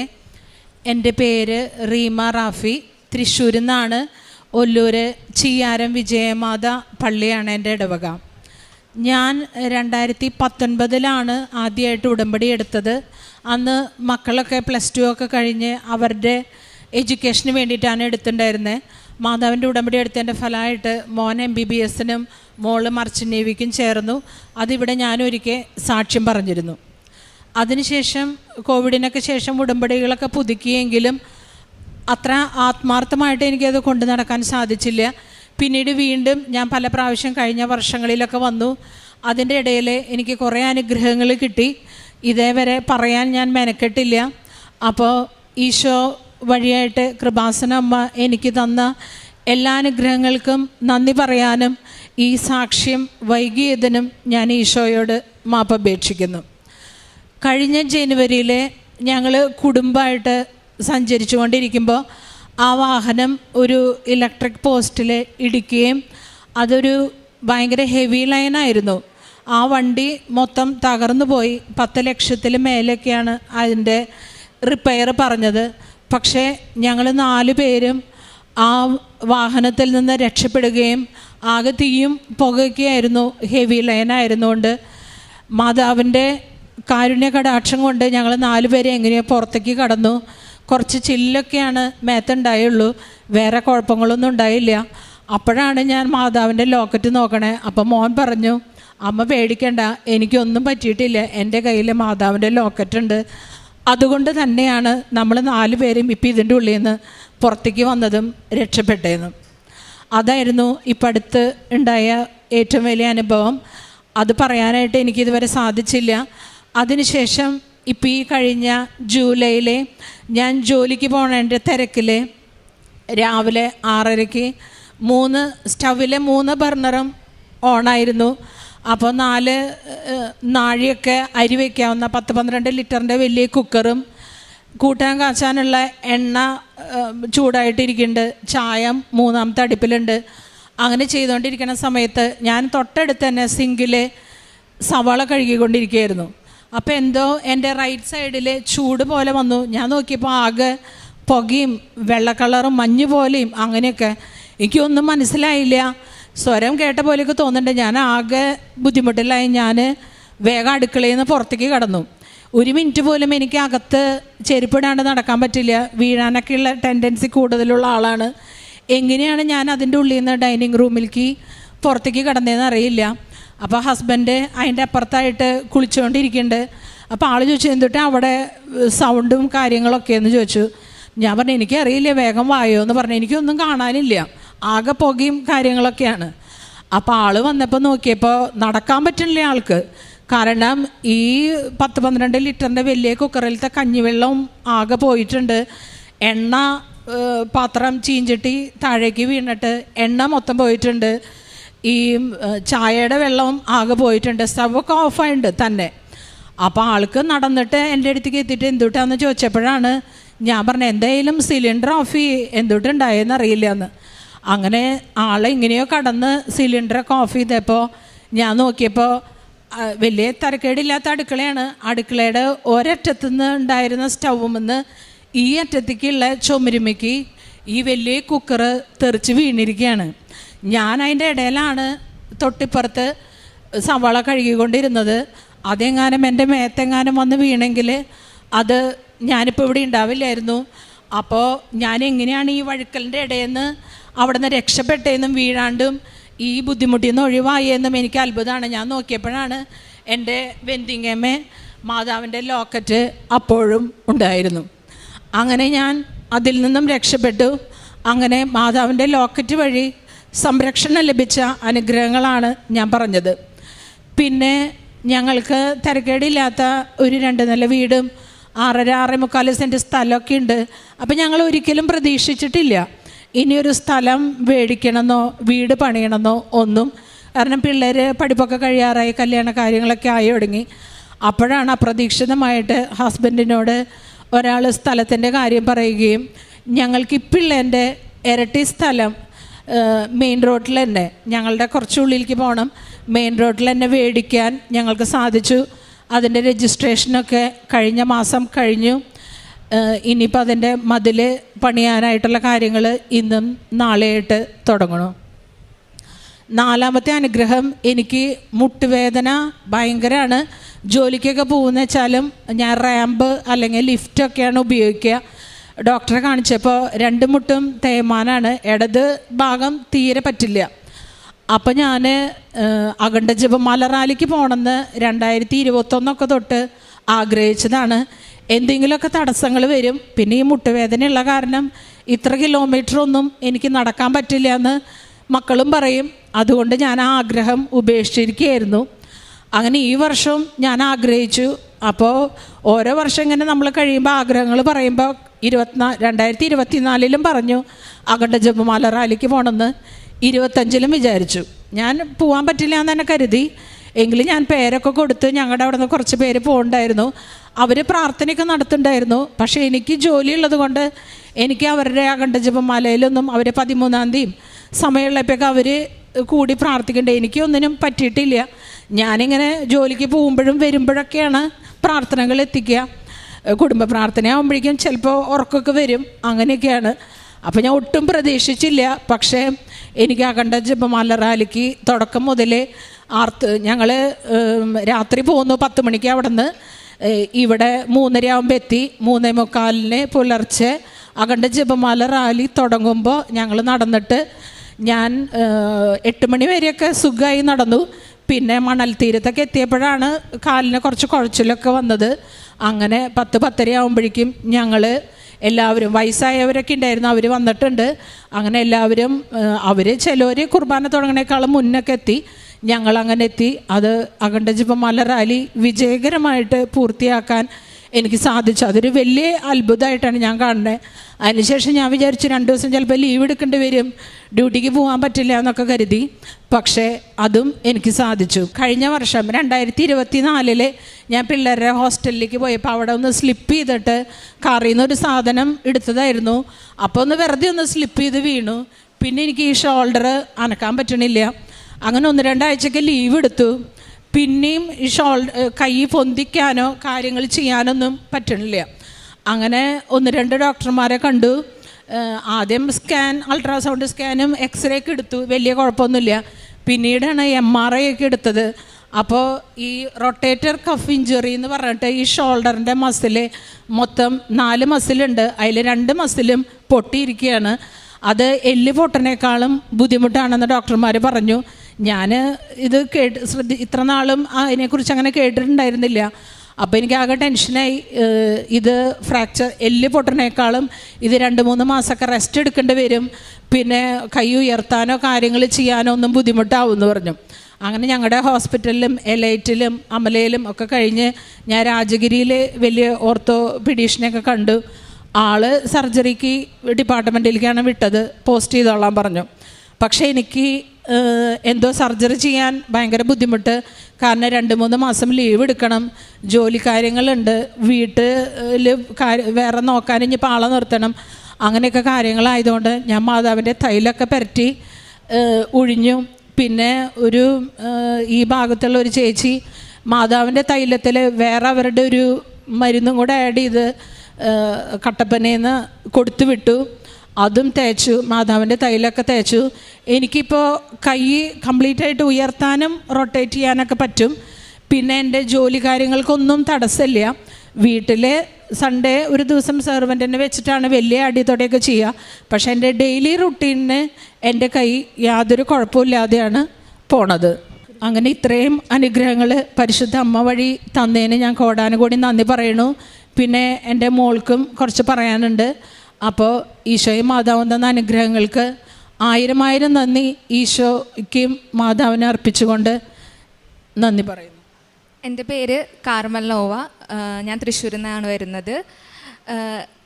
ഞാൻ BSc നോട്ടിക്കൽ സയൻസ് എന്ന് പറഞ്ഞ ഡിഗ്രി കഴിഞ്ഞിട്ട് ഇരിക്കുവാണ്. അത് ഞാൻ പഠിച്ചിട്ടുണ്ടായിരുന്നത് ഇന്ത്യൻ മാരിടൈം യൂണിവേഴ്സിറ്റി കൊച്ചി എന്ന് പറഞ്ഞിട്ടൊരു സെൻട്രൽ ഗവൺമെൻറ് യൂണിവേഴ്സിറ്റിയാണ്. മെയിൻലി മെർച്ചൻ്റ് നേവിയുടെ ഒരു കോഴ്സാണ്. കിട്ടാൻ വളരെ ബുദ്ധിമുട്ടായിരുന്ന ടൈമിൽ ഞാൻ ഇവിടെ ആ ഒരു ടൈമിലൊക്കെയാണ് ഞാൻ അവിടെ വന്ന് ഉടമ്പടി എടുത്ത് അങ്ങനെയാണ് എനിക്ക് അവിടെ സീറ്റൊക്കെ കിട്ടുന്നത്. അതൊക്കെ ഞാൻ ഇവിടെ വന്ന് സാക്ഷ്യവും പറഞ്ഞിട്ടുണ്ട്. ഇപ്പം എൻ്റെ 3 years കോഴ്സായിരുന്നു. എൻ്റെ അത് കഴിഞ്ഞു. ഫൈനൽ സെം ആയപ്പോൾ എനിക്ക് ഭയങ്കര പേടിയായി തുടങ്ങി. ലൈക്ക് പാസ്സാവോ, അരിയേഴ്സ് വന്നു കഴിഞ്ഞാൽ പിന്നെ ബുദ്ധിമുട്ടായിരിക്കും. കോൺവക്കേഷന് കാര്യങ്ങൾക്കൊക്കെ പോകണമെന്ന് ആഗ്രഹമുണ്ട്. വീട്ടിലത്തെ എൻ്റെ ഫാമിലിയിൽ ആദ്യം പഠിച്ചു തീരുന്നത് എൻ്റെയാണ്. അപ്പോൾ എനിക്ക് പേരൻസിനെയും ചേട്ടനെയൊക്കെ കൊണ്ട് ആ ഡിഗ്രി സർട്ടിഫിക്കറ്റ് വാങ്ങണമെന്ന് ഭയങ്കര ആഗ്രഹമായിരുന്നു ഫൈനൽ സെം പഠിച്ചുകൊണ്ടിരിക്കുമ്പോൾ. ഫൈനൽ സെം ആയതുകൊണ്ടും തന്നെ പഠിക്കാൻ എനിക്ക് അത്രയും ഇൻട്രസ്റ്റ് ഒന്നും ഇല്ലെങ്കിലും പഠിക്കാനും എനിക്ക് ബുദ്ധിമുട്ടായിരുന്നു ആ ടൈമിൽ, കോൺസെൻട്രേഷനും കാര്യങ്ങളൊക്കെ ആയിട്ട്. പക്ഷെ ഞാൻ അപ്പോൾ പ്രാർത്ഥിച്ചുകൊണ്ടിരുന്നു. മെയിൻലി എനിക്ക് ക്യാമ്പസിൽ നിന്ന് അങ്ങനെ ഞങ്ങൾക്ക് പുറത്തിറങ്ങാനായിട്ട് ബുദ്ധിമുട്ടാണ്. അപ്പോൾ ഓൺലൈനായിട്ട് ഞാൻ ധ്യാനങ്ങൾ കൂടിയിരുന്നു, ഉടമ്പടി സാക്ഷ്യങ്ങൾ കേട്ടിരുന്നു. നേർച്ച വസ്തുക്കൾ ഉപയോഗിച്ചിട്ടൊക്കെയാണ് ഞാൻ എക്സാമിന് പോയിരുന്നത്. എനിക്ക് നല്ല ടെൻഷനൊക്കെ ഉണ്ടായിരുന്നു, അരിയേഴ്സ് വരുമോ, എക്സാം ക്ലിയർ ചെയ്യാണ്ടിരിക്കാൻ പറ്റുമോ എന്നൊക്കെ ഓർത്തിട്ട്. പക്ഷേ റിസൾട്ട് വന്നു. എനിക്ക് ബാക്കി ഉണ്ടായിരുന്ന 5 സെമ്മിനേക്കാളും ഏറ്റവും ഹയസ്റ്റ് മാർക്ക് എനിക്ക് 6th സെമ്മിൽ കിട്ടി. എനിക്ക് നന്നായി പാസ്സാവാനായിട്ട് പറ്റി. എനിക്ക് അത്യാവശ്യം കുഴപ്പമില്ലാത്ത റാങ്ക് എനിക്ക് എൻ്റെ ക്ലാസ്സിൽ നിന്ന് എനിക്ക് കിട്ടി. അതിലൊക്കെ ഞാൻ വളരെയധികം ഈശോയോടും മാതാവിനോടും നന്ദി പറയുന്നു. പിന്നെ എനിക്ക് ഞാൻ ചെയ്ത കാരുണ്യ പ്രവർത്തികളെന്ന് പറയുന്നത്, എനിക്ക് കുറച്ച് ലിമിറ്റേഷൻസ് ഒക്കെ ഉണ്ടായിരുന്നു. അപ്പോൾ എനിക്ക് പറ്റാവുന്ന രീതിയിൽ ഞാൻ മറ്റുള്ളവരെ സഹായിക്കുന്നുണ്ടായിരുന്നു. ഡ്രസ്സ് കൊടുക്കുക, എന്നെ കഴിയാവുന്ന രീതിയിൽ ഫിനാൻഷ്യലി സപ്പോർട്ട് ചെയ്യുക. എനിക്ക് അത്രയൊന്നും പറ്റിയിരുന്നില്ല, കാരണം ഞാനൊരു സ്റ്റുഡൻ്റാണ് ഇപ്പോഴും. അപ്പോൾ പാരൻസിൻ്റെ ഹെൽപ്പോട് കൂടിയാണെങ്കിലും എനിക്കതൊക്കെ ചെയ്യാൻ പറ്റിയിരുന്നു. മെയിൻലി ഞാൻ എൻ്റെ ഫ്രണ്ട്സിൻ്റെ അടുത്താണ് ഈശോയെ കുറിച്ചാണെങ്കിലും മാതാവിനെ കുറിച്ചാണെങ്കിലും പറഞ്ഞു കൊടുത്തിരുന്നത്. അങ്ങനെ അവർക്ക് ഓൺലൈനായിട്ട് ഉടമ്പടി എടുക്കാനൊക്കെ ഞാൻ ഹെൽപ്പ് ചെയ്തിട്ടുണ്ടായി. അതൊക്കെയാണ് ഞാൻ ചെയ്ത കാരുണ്യ പ്രവൃത്തികളെന്ന് പറയുന്നത്. പിന്നെ ഒരു ദിവസം ഞാൻ വീട്ടിൽ വന്ന് പ്രാർത്ഥിച്ചുകൊണ്ടിരിക്കുമ്പം അന്നെന്താണെന്ന് എനിക്കറിയില്ല, ഞാൻ പെട്ടെന്ന് മെഴുതിരിയിലേക്ക് നോക്കുകയാണ്. കാരണം മെഴുതിരി നന്നായി ആളി കത്തുന്നുണ്ട്. സാധാരണ അവിടെ ഫാനൊന്നും ഇട്ടിട്ടില്ല, ഞാൻ ഫാൻ ഇടാതെയാണ് പ്രാർത്ഥിക്കുന്നുണ്ടായിരുന്നത്. അപ്പോൾ നന്നായി ആളി കത്തുന്നു. അതങ്ങനെ കത്തേണ്ട ആവശ്യമൊന്നും ഇല്ലാത്തത് കൊണ്ട് ഞാൻ ആ മെഴുതിരീനെ നോക്കുന്നു, ആ കത്തുന്ന തിരിയെ നോക്കുന്നു. ആ കത്തിയ തിരി ചെറുതായി വരുന്നു. കുറേ നേരം അങ്ങനെ ആളി കത്തിയത് കൊണ്ടാണ് ഞാൻ ആ തിരിയെ നോക്കുന്നത്. അല്ലെങ്കിൽ ഞാൻ മാതാവിൻ്റെ അവിടെ ഒരു ഫോട്ടോ ഉണ്ട്, ആ ഫോട്ടോ നോക്കിയിരുന്ന് പ്രാർത്ഥിക്കുമായിരുന്നു. അപ്പോൾ ഈ തിരി ആളി കത്തുന്നു. അപ്പോൾ ഞാൻ തിരിയെ നോക്കുമ്പോൾ ആ തിരി ഇങ്ങനെ ചെറുതായി വരാണ്, അതിൻ്റെ ആ തിരിനാളം. അങ്ങനെ ചെറുതായി ഞാൻ നോക്കുമ്പോൾ ആ ലൈറ്റിൻ്റെ ഉള്ളിൽ മാതാവിൻ്റെ ഒരു ഷെയ്ഡ് ഞാൻ കാണാണ്. അപ്പോഴാണ് എനിക്ക് എന്താ സംഭവം എന്നൊന്നും മനസ്സിലായില്ല ആക്ച്വലി ആദ്യം കണ്ടപ്പോൾ. കാരണം എനിക്കിത് എൻ്റെ ഫസ്റ്റ് ടൈമാണ് ഞാൻ അങ്ങനെ കാണുന്നത്, അല്ലെങ്കിൽ ഒരു എക്സ്പീരിയൻസ് ചെയ്യുന്നതും. ഞാൻ പെട്ടെന്ന് പേടിച്ചു പോയി. എനിക്ക് ഒന്നും മനസ്സിലാവുണ്ടായിരുന്നില്ല. പിന്നീടാണ് എനിക്ക് മനസ്സിലായത്, ഓക്കെ ഇങ്ങനെയാണ് നടക്കുന്നത്. ഞാൻ പേടിച്ച് അമ്മേനെ വിളിച്ചു. വീട്ടിൽ ആരും ഉണ്ടായിരുന്നില്ല ആ സമയത്ത്. അവസാനം ഞാൻ കണ്ടുകൊണ്ടിരിക്കുന്നുണ്ട്. അപ്പോൾ എനിക്ക് എന്ത് പേടിച്ചിട്ടാണോന്ന് അറിയാം. ഞാൻ പെട്ടെന്ന് അമ്മേനെ വിളിച്ചു. ഞാൻ സ്റ്റിൽ കണ്ടുകൊണ്ടിരിക്കുന്നുണ്ടായിരുന്നു. ഒരു 10 to 5 minutes അങ്ങനെ അത് കത്തുന്നുണ്ടായിരുന്നു. എന്നിട്ട് ഞാൻ അമ്മോട് പറഞ്ഞു. അപ്പം അമ്മ പറഞ്ഞു പേടിക്കണ്ട, പ്രാർത്ഥിച്ചാൽ മതി. അങ്ങനെ ഞാൻ പെട്ടെന്ന് പക്ഷേ പ്രാർത്ഥിച്ചു. പിന്നെ ഞാനത് കെടുത്തി. അതാണ് എൻ്റെ എക്സ്പീരിയൻസ്. ഇത്രയും അനുഗ്രഹങ്ങൾ തന്ന ഈശോയ്ക്ക് മാതാവിനും ഞാൻ നന്ദി പറയുന്നു. സങ്കീർത്തനം 91:9-10. നീ കർത്താവിൽ ആശ്രയിച്ചു, അത്യുന്നതനിൽ നീ വാസമർപ്പിച്ചു, നിനക്ക് ഒരു തിന്മയും ഭവിക്കുകയില്ല. ഈ കുടുംബം 2 പ്രാവശ്യം അപകടത്തിൽപ്പെട്ടു. കാർ അപകടമുണ്ടായി, കുക്കർ പൊട്ടിത്തെറിച്ചു. ഈ സമയത്തെല്ലാം ഇവർക്ക് സംരക്ഷണം കിട്ടുന്നുണ്ട്. ഉടമ്പടി എടുക്കുന്ന മക്കൾക്ക് ലഭിക്കുന്ന ഒരു കാര്യം സാന്നിധ്യമാണ്, ദൈവത്തിൻ്റെ തന്നെ സാന്നിധ്യം. വലിയ സംരക്ഷണമാണ് ഉടമ്പടി എടുക്കുന്ന മക്കൾക്ക് ലഭിക്കുന്നത്. ഈ ഒരു സാക്ഷ്യത്തിൽ നിന്നും നമുക്കത് മനസ്സിലാക്കാം. അതുപോലെ തന്നെ മറ്റുള്ള കാര്യങ്ങളിലും ഐശ്വര്യവും. നമ്മൾ ദൈവത്തിൻ്റെ കാര്യങ്ങൾ ആദ്യം അന്വേഷിക്കുമ്പോൾ നമുക്ക് ആവശ്യമായിട്ടുള്ളതെല്ലാം ചേർത്ത് തരികയാണ്. ഉടമ്പടിയിൽ നമ്മൾ അന്വേഷിക്കുന്നത് ദൈവത്തെയാണ്. ദൈവസ്നേഹം കൊണ്ട് നമ്മൾ നിറയുകയാണ്. അതോടൊപ്പം മറ്റുള്ള കാര്യങ്ങളിൽ ലഭിക്കുന്നു. പരിശുദ്ധ അമ്മയിലൂടെ ദൈവം നൽകിയ അനുഗ്രഹങ്ങൾക്ക് കൈയടിച്ച് നമുക്ക് ദൈവത്തെ മഹത്വപ്പെടുത്താം. യേശുവേ നന്ദി, യേശുവേ സ്തോത്രം, യേശുവേ ആരാധന.